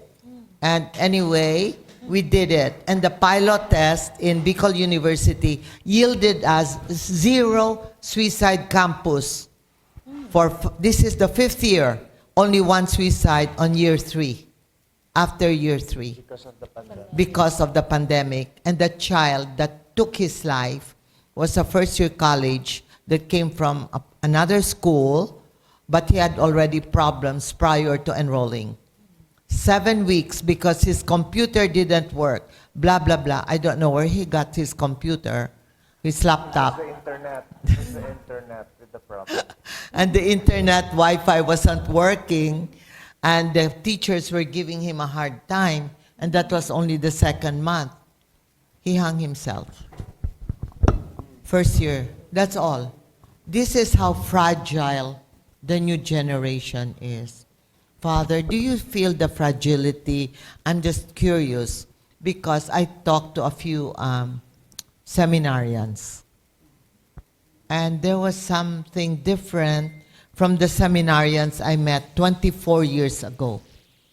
I'm just giving you my intuitive feeling.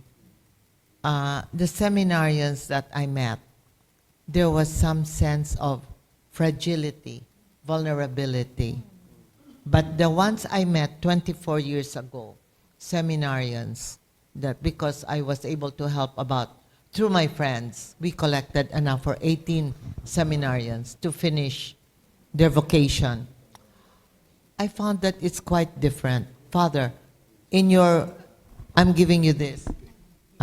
Father, in your ministry as the head, how do you sense the young?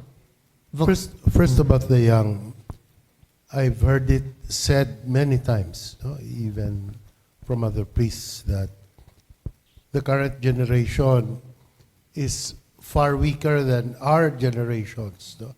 And sometimes the things that lead them to depression or anxiety, I kind of smiling because what I've been through, high school, difficulties and all of that, wala yan eh. Wala yan. No? So, and also, this is very true even, or probably this is even truer for kids who are kind of pampered from rich families. They cannot handle difficulty, stress, suffering. No? So I would agree with what you mentioned, and to comment also on the training you were giving them, the volunteers. I thought that, well, we priests, practically on a weekly basis, we handle stressed people, depressed people. That I'm interested in what you have, no? Although I myself one time, Father, are you depressed? No, I'm not depressed. Father, gusto ko magpabunyag, are you depressed? Are you depressed? So, ayun. So sometimes I'm also depressed. Okay. Are you the priest? Ah, that's funny. There is an online question here. It first says here, "Hi, Miss Jeannie, very inspiring talk regarding your daughter." It's from Carla Abad Mapua. It's a question for Dr.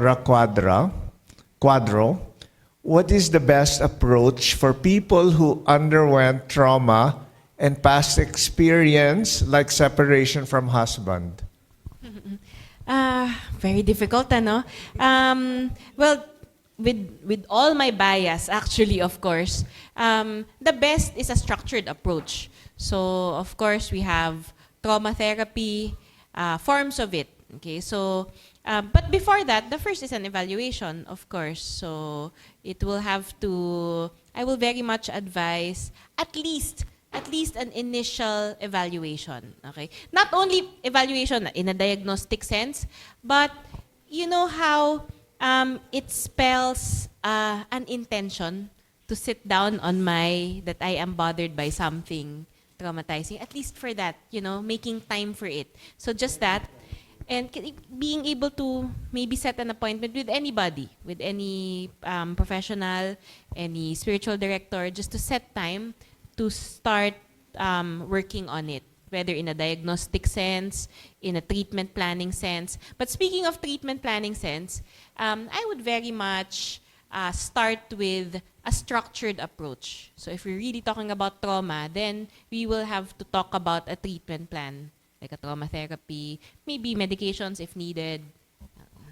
So go for something structured. Okay. Can I And add there's- to that? Okay. About the trauma and the processing, Dr. Quads, a lot of young people, when they go, example, to a guidance counselor, in the past, the guidance counselor, Father, in the past, in my time, when you're sent to the guidance counselor, you did something wrong, and then the guidance counselor either disciplines you or gives you some things to do.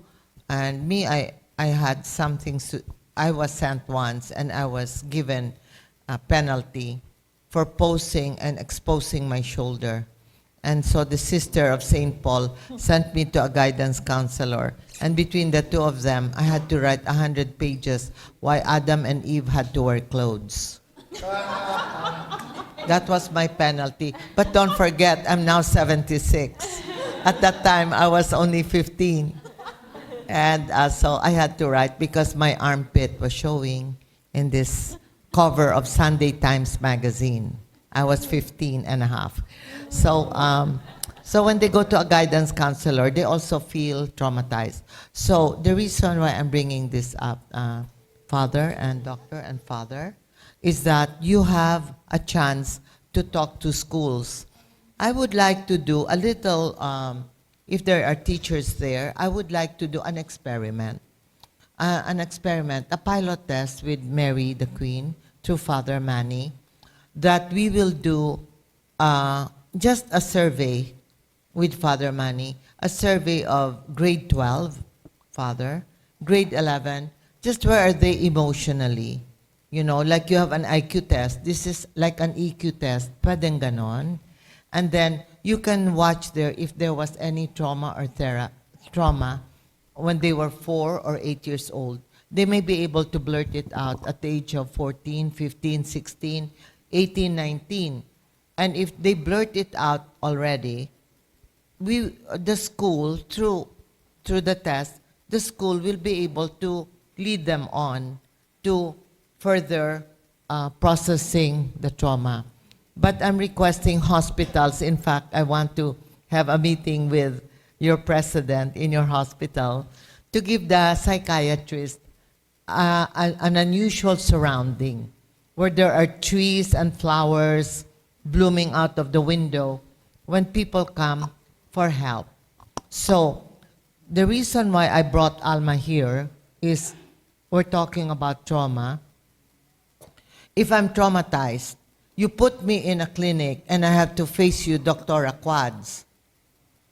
I am not going, I feel like I'm back in school, going back to the guidance counselor and being evaluated what penalty I have for exposing my arms and my one shoulder.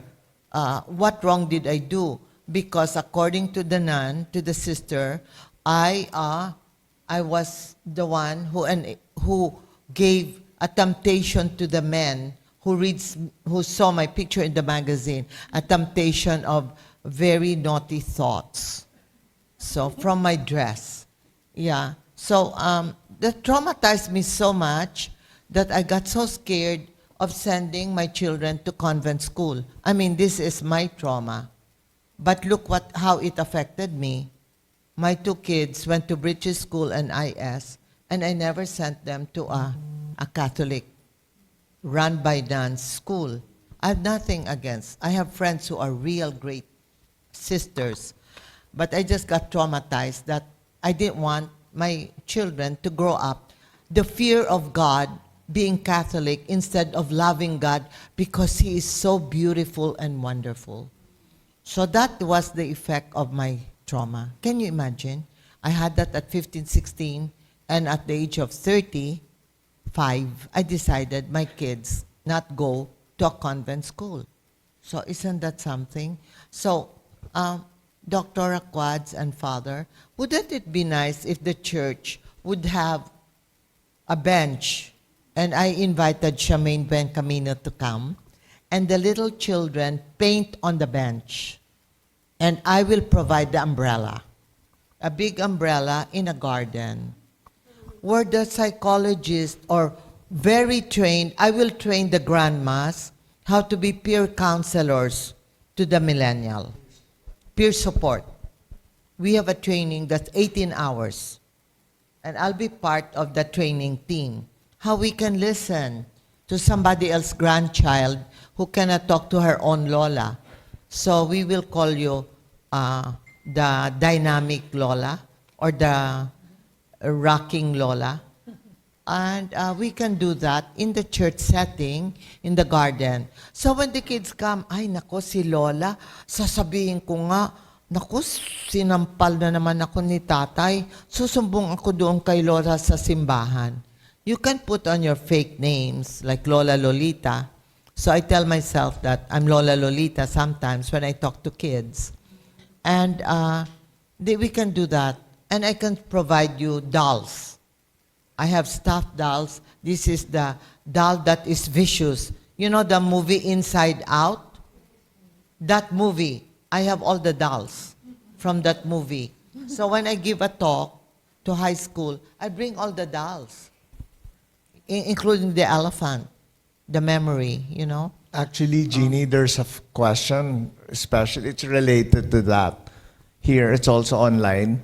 Do you have any tips, advice, how to better connect with one another beyond the generational gap? So I guess they're talking That's about a it. generational gap. That's why I actually want 3 generations. Because we've got to bridge that gap. Hindi ba? Yung panahon, I know, Quad, you're only 29 years old. Oh, no. She's not. She's a little over. But I tell her, don't tell your age. So that the young will feel they can talk to her.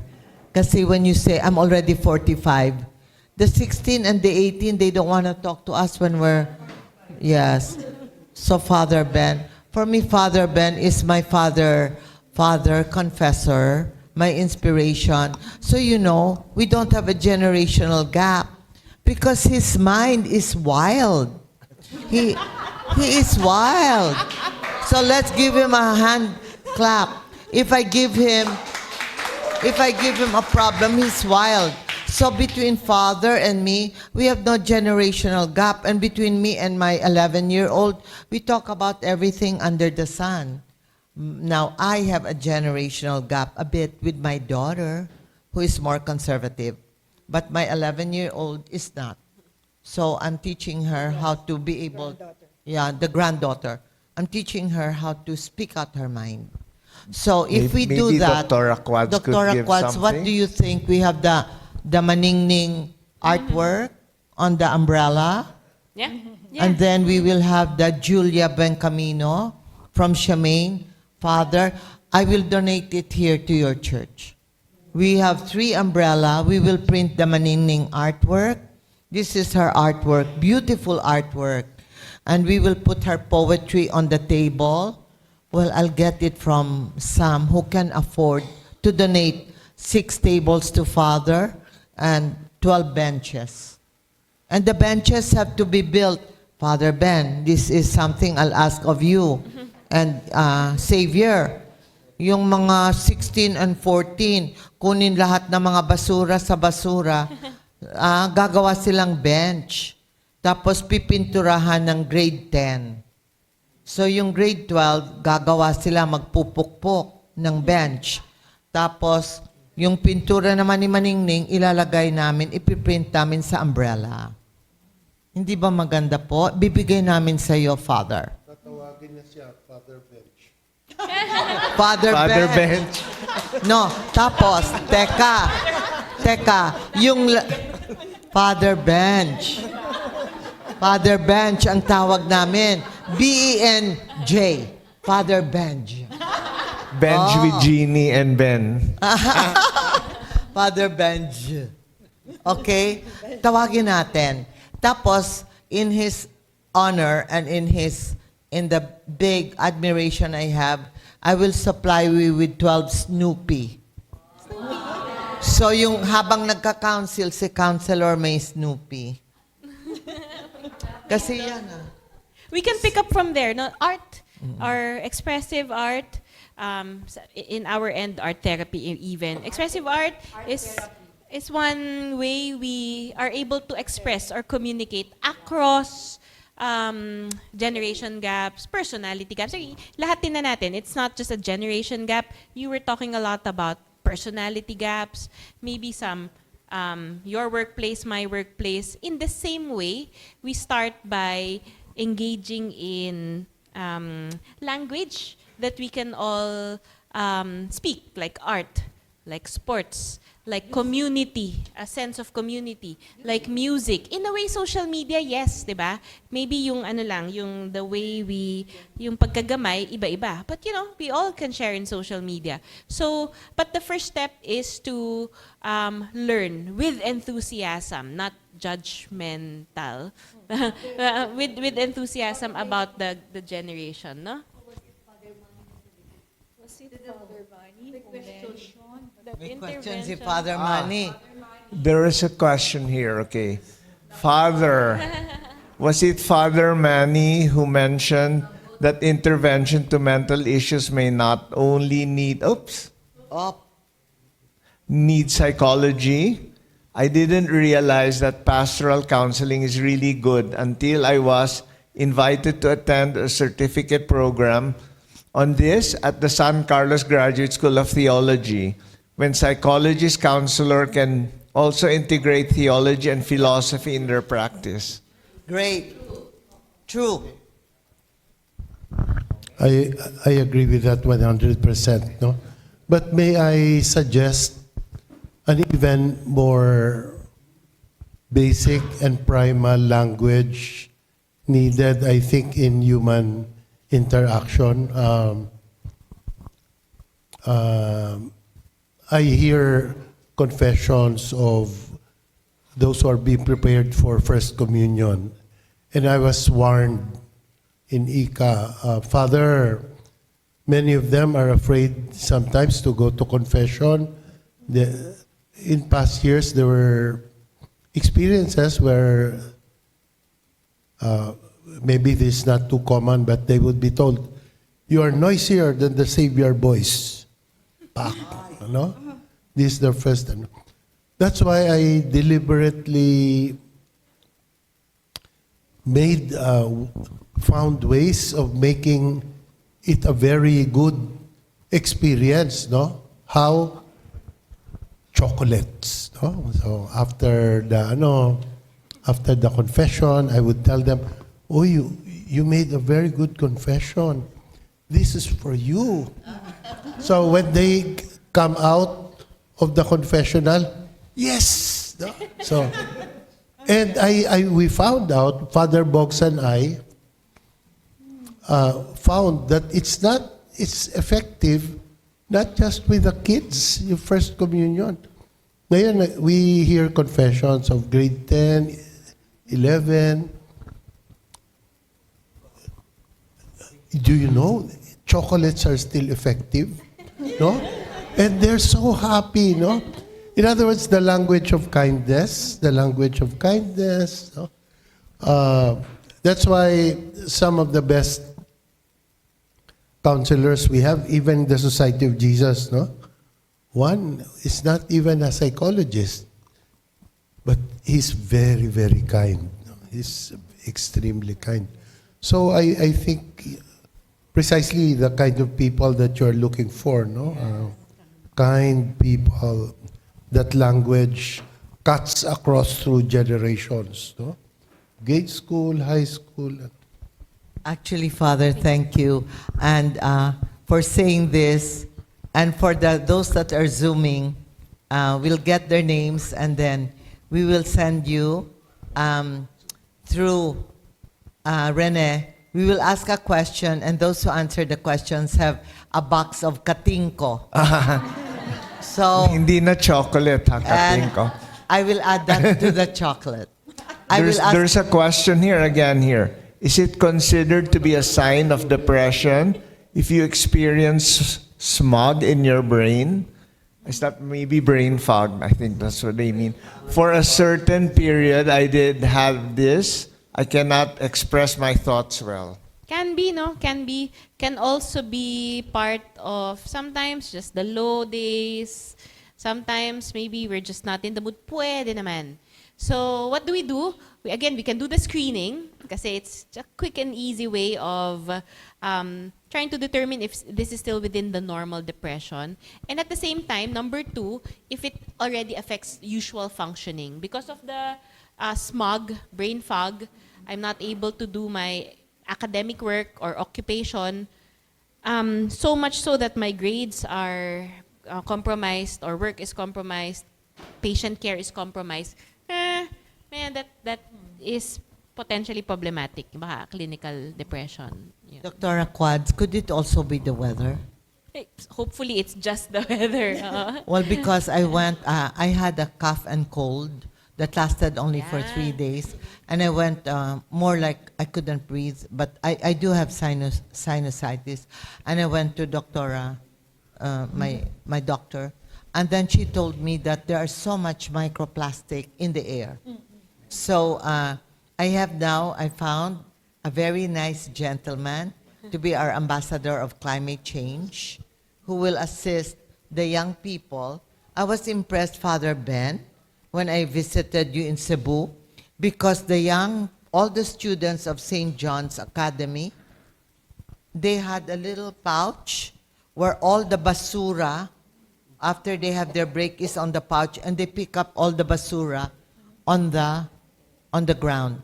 So isn't that part of being a warrior, to have good environment and healthy breathings? Because I think there are mornings I have a brain fog, and I think it's just the climate, you know.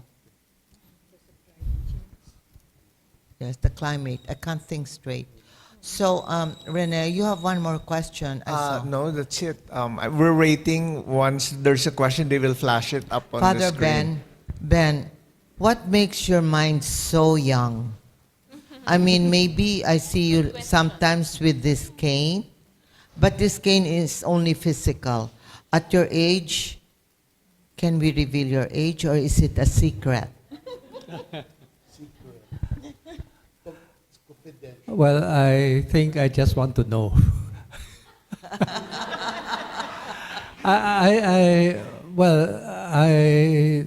A lot of times when people come to me, even for confession, instead of trying to teach or to judge or what, my first thing is to listen and understand. I just remember a case where it was confession time, and one of the boys came to me and said, "Father, I'm not a Catholic, I'm a Christian." And I said, "You just want to talk to me?" Oh yes. All right, what's in your mind? Yes. And he said, "I feel God is so far away, you know."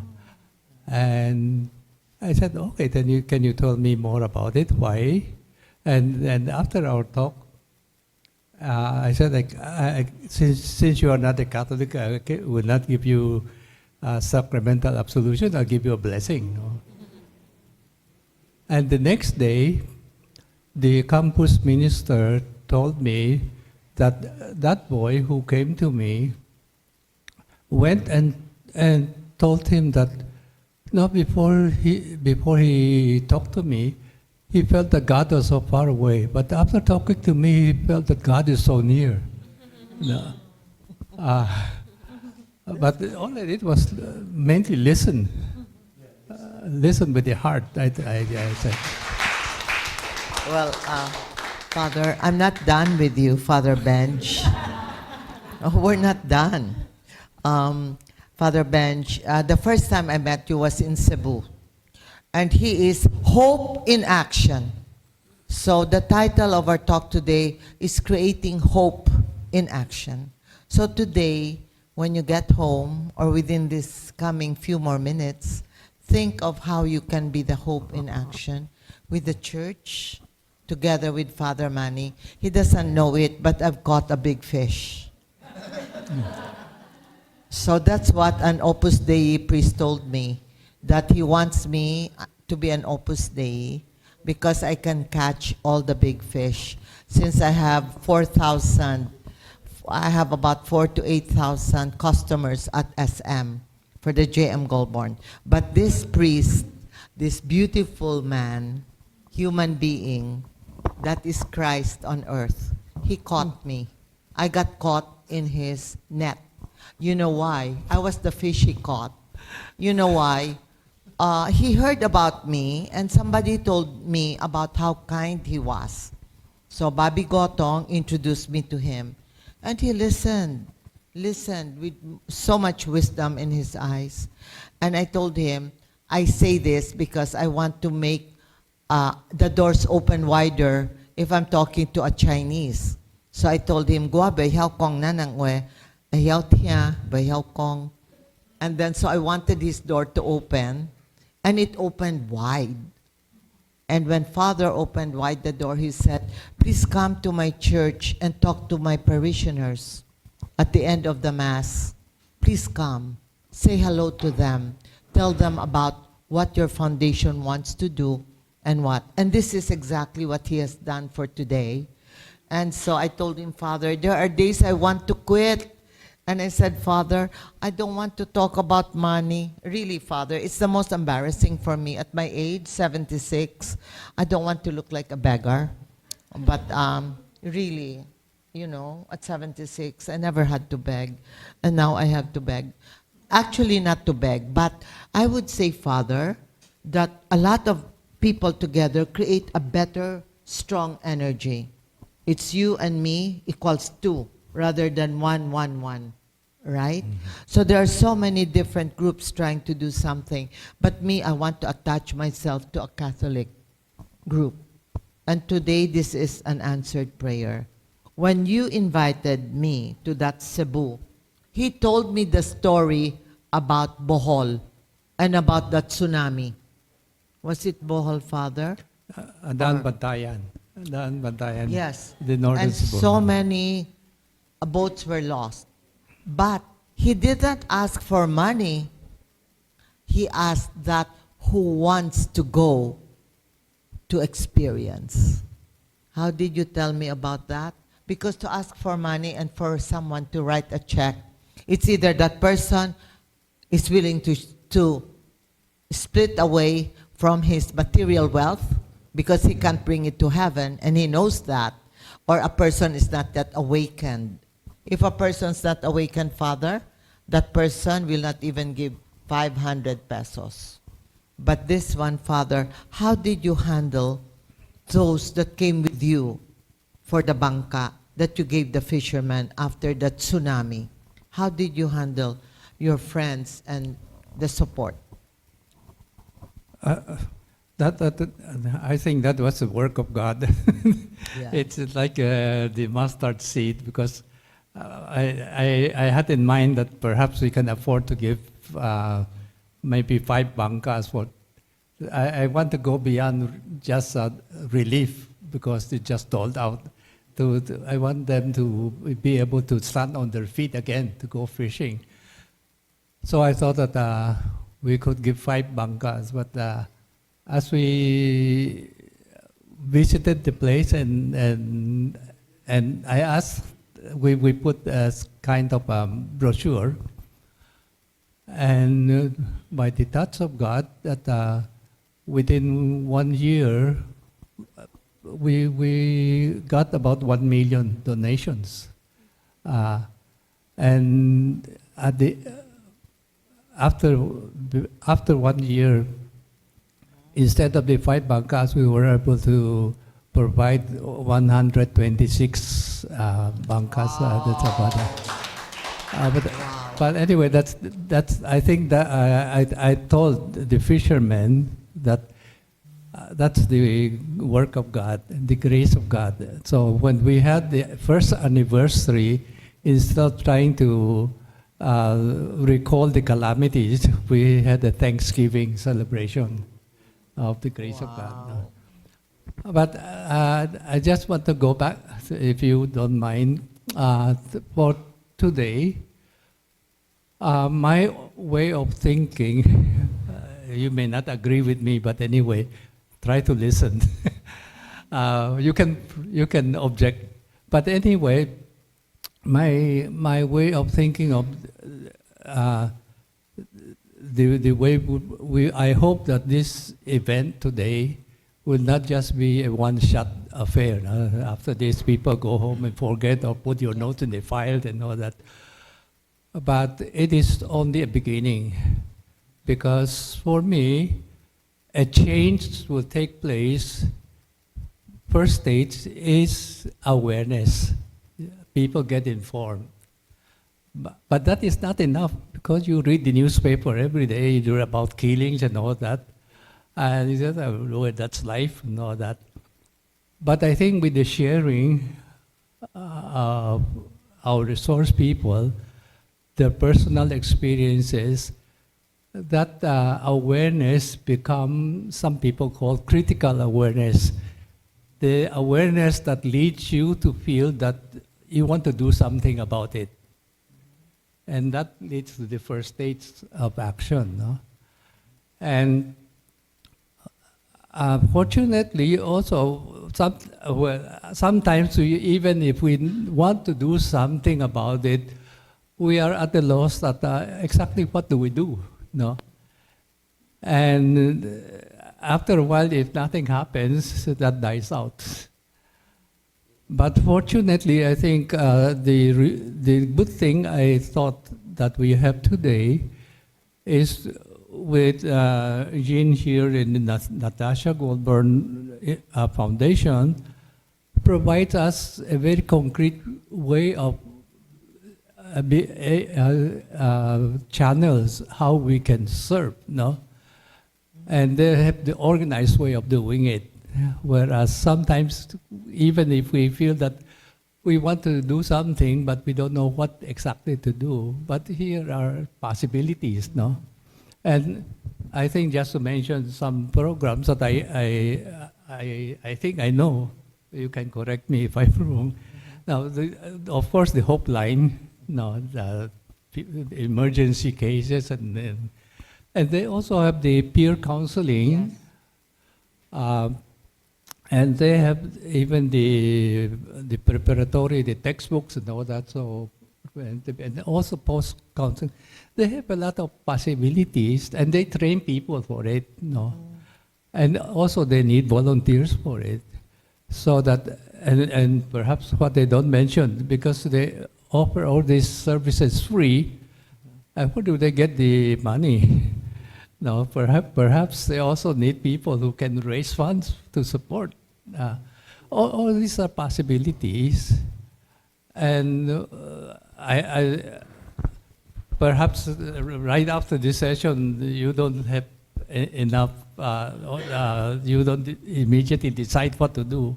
You may have to think about it, but at least it starts people thinking that so there can be hopefully there can be follow-up. There can be, at least if we have more of these sessions, more people will be aware of it and of the situation, of the critical situation that we are facing, that many people are not yet aware of it.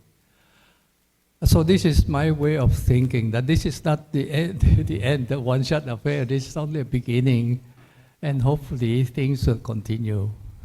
Thank you, Father. Father, I love the brain of Father. And I love the way every Sunday I read his homily. And we are all waiting. And if somebody can, I'm asking for a volunteer to help Father finish and pull together the books, a book he wrote 3 years ago, a compilation of his homily. And he continues to send it to me. I send it to 8 other friends.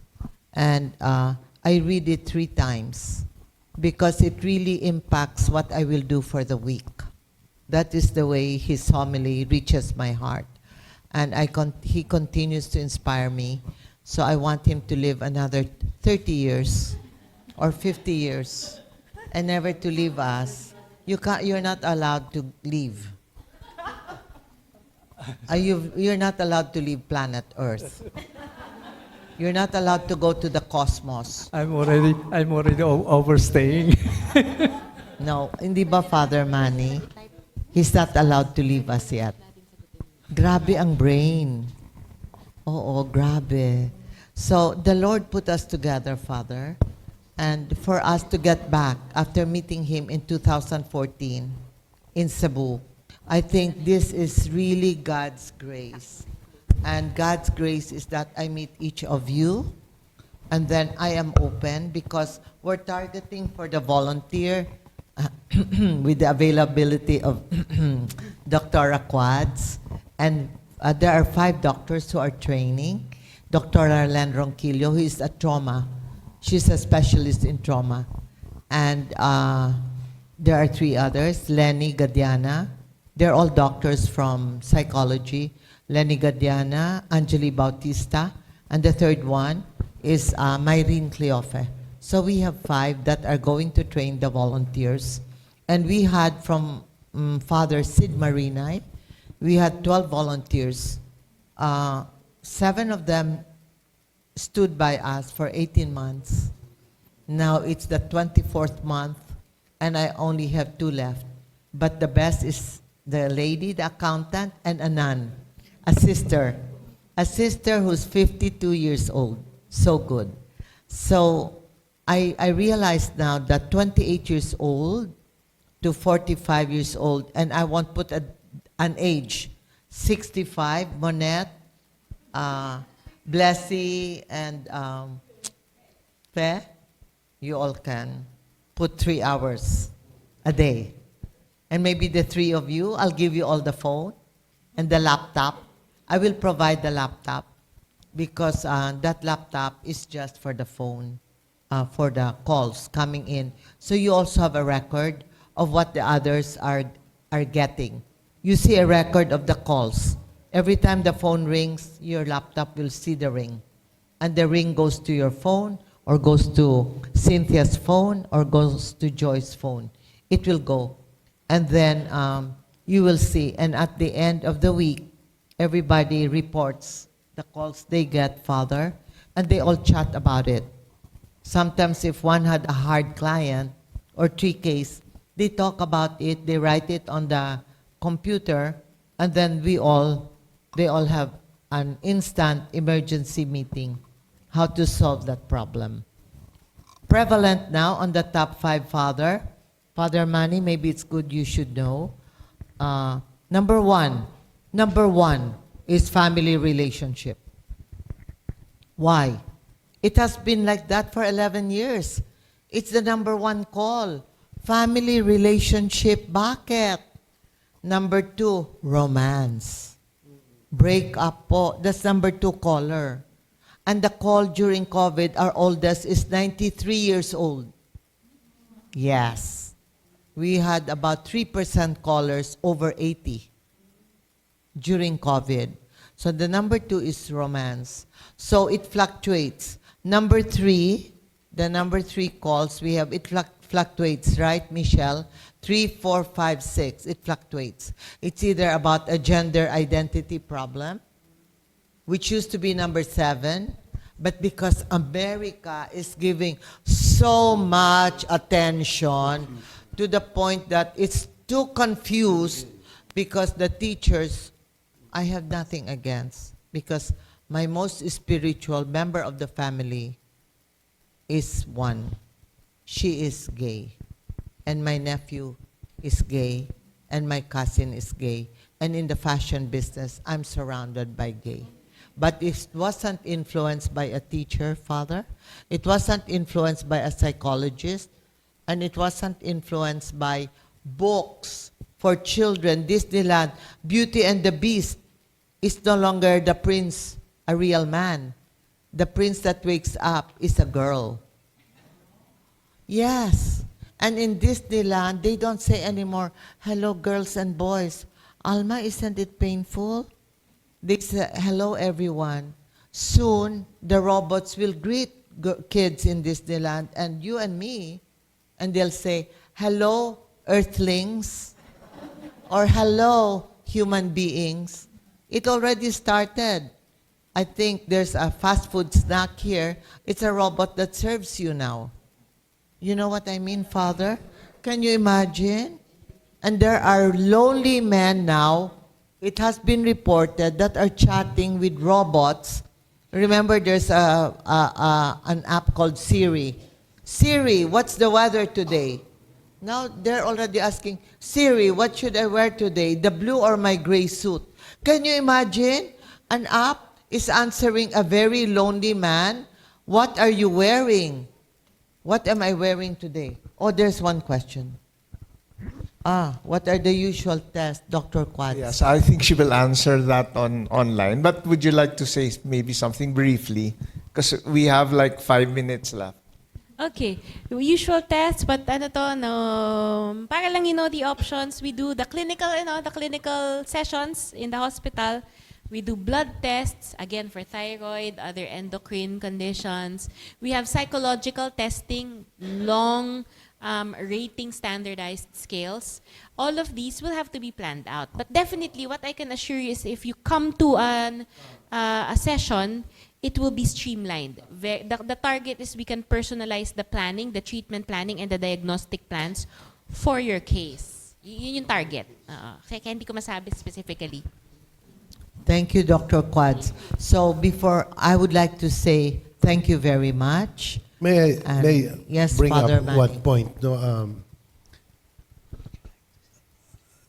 with one group, I've been giving healing in the spirit seminars, not life in the spirit seminars. It's really all on healing. And when we studied Jesus healing, no, he healed the body, he healed the mind, but all of that is to eventually heal the soul, to bring them to God. No? So I'd like to perhaps give the perspective that what we are doing is eventually, through the healing of the mind, healing of the body, we can bring them to God, the healing of the soul. No? So what we are doing is something very spiritual. Father, I would like to say thank you for that. A miracle happened yesterday. I've been saying no to an interview because I don't want to be interviewed, you know.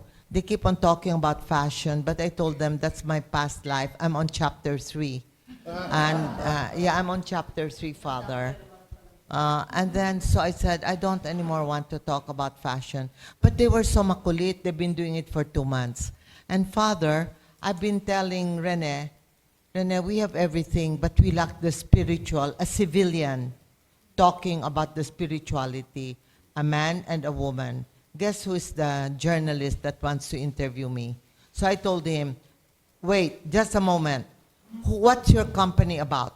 The corporation is handled by an American big company. Good, great. How does it exist? Where do the funds come from? I have to know. And then, so I want to know exactly if it's clean money or dirty money. And then, so he told me. So I said, I would like to see the magazine, the advertisers. I would like to see, are you leaning towards Republican, Democrat? I would like to see your pink, your blue, your red. I would like to know, is this political? I would like to know because we're non-political and we're non-pharmaceutical, but we are pro-experts with a good, beautiful, golden heart like Dr. Quads. I just don't get any doctor to answer or to be in our panel. I interview, I talk, I befriend, I do an investigative search on who they are, what they are. I send them clients, and the clients give me a feedback. And they are on my panel. Without that, Father, I just don't invite any psychiatrist. I'm sorry, okay? There are different kinds of doctors. I'm not saying the intention's good, but the path to achieving may not be similar to our path. But my path, it's centered on our Lord. And so I prayed. I wish I had a philosopher come. And guess what? The guy who's interviewing me on Thursday, I said, no interview. You tell me first, can you give me 6 hours of your time every month to my foundation? And can I have your voice for free? Because the voice is beautiful. And then I said, I want to know your background. This is on the phone. I got his background. He says, I wanted to be a priest. I was a seminarian for 4 years. I'm a theologian and a philosopher. I got my prayer. I need one like that when we do our talks. To balance it, I need that person who's good looking. He's 32 years old. I mean, the good looks comes from the heart. The face looks good, and he's gonna talk. And Rene, being my screen director, he says, alamin muna natin. He will tell me, Jeannie, don't set your dreams so high because mamaya, maiiyak ka na naman. When I cry, Rene tells me, cry some more because the rainfall gives you a blessing. After the rain is harvest. So he lets me cry. So at my age, I still cry. So don't be as afraid to cry, guys, in the Zoom. Crying is healthy. But my best crying is underneath the shower, which I did after I lost Tash. So losing her was not losing her. I'm gaining all of you. So there's no loss. We have, I think we have to go now. Thank you very I'll pass much. it to Cynthia Tan. Cynthia, who will give for the all the closing hard remarks. work, Bambi, Joy, and Yes. did I miss out? Jay. Jane. Yeah. For all the hard work, I would like to say thank you very, very much. And I'm giving those who work very hard this book Oh, With- thank you so much. with a dedication from the mother Thank you. as a souvenir. And Father Manny will get, and Father. I'll just say something about this book. Yes.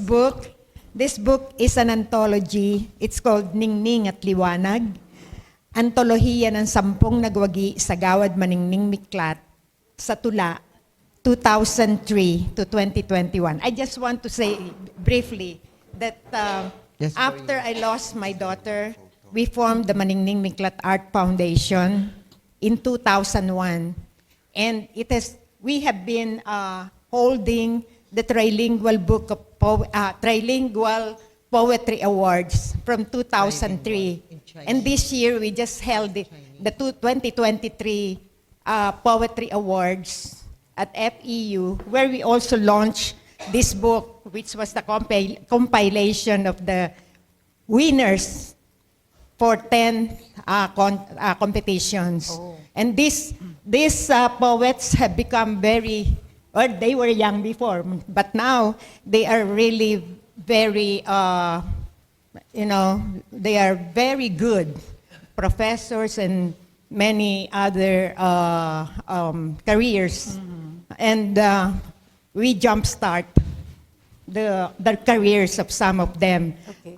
This poetry competition is during odd-numbered years. But we also started the Maningning Miklat Art Award from 2004 during even-numbered years. No? So, alternately. So now we will have the umbrellas. Yes. Right. And the first recipient will be Ika, Savior, and Father. Father first. Mary the Queen.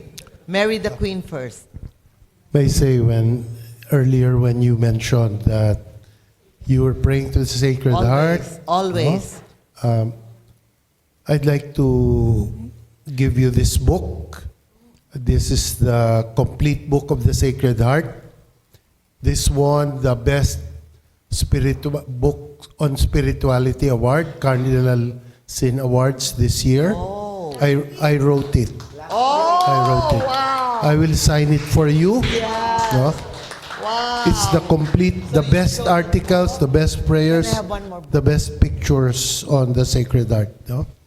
So it seems that, I have the Sacred Heart now in my house. yes. It's now 87. It's more than 80 years old. It belonged to my Okay. grandmother. Okay, so that's why you don't get old. Okay. For Yes. Father. Yes. We would like to. We would like to thank Miss Jeannie, Miss Alma, and Dr. Angela for, and of course, thank you for the valuable participation of Father Ben and Father Manny during our open forum. Thank you for the valuable insights. And there was this call to action, for all of us by starting with being aware of our mental health our mental well-being, okay? And hopefully we can take care of not only of ours, but also the mental well-being of the people around us, starting with their family, community, neighborhood. So, Cynthia. thank you. Cynthia, may I Yes. offer? I know it's not in the script of Rene, but Rene gets surprises from me. It's not in his script because I cannot be controlled, not even by my husband. So it's like this. For Thanksgiving, if you wish, I'll do a Color Me Beautiful. So it's a new book that I am doing myself, like a journal.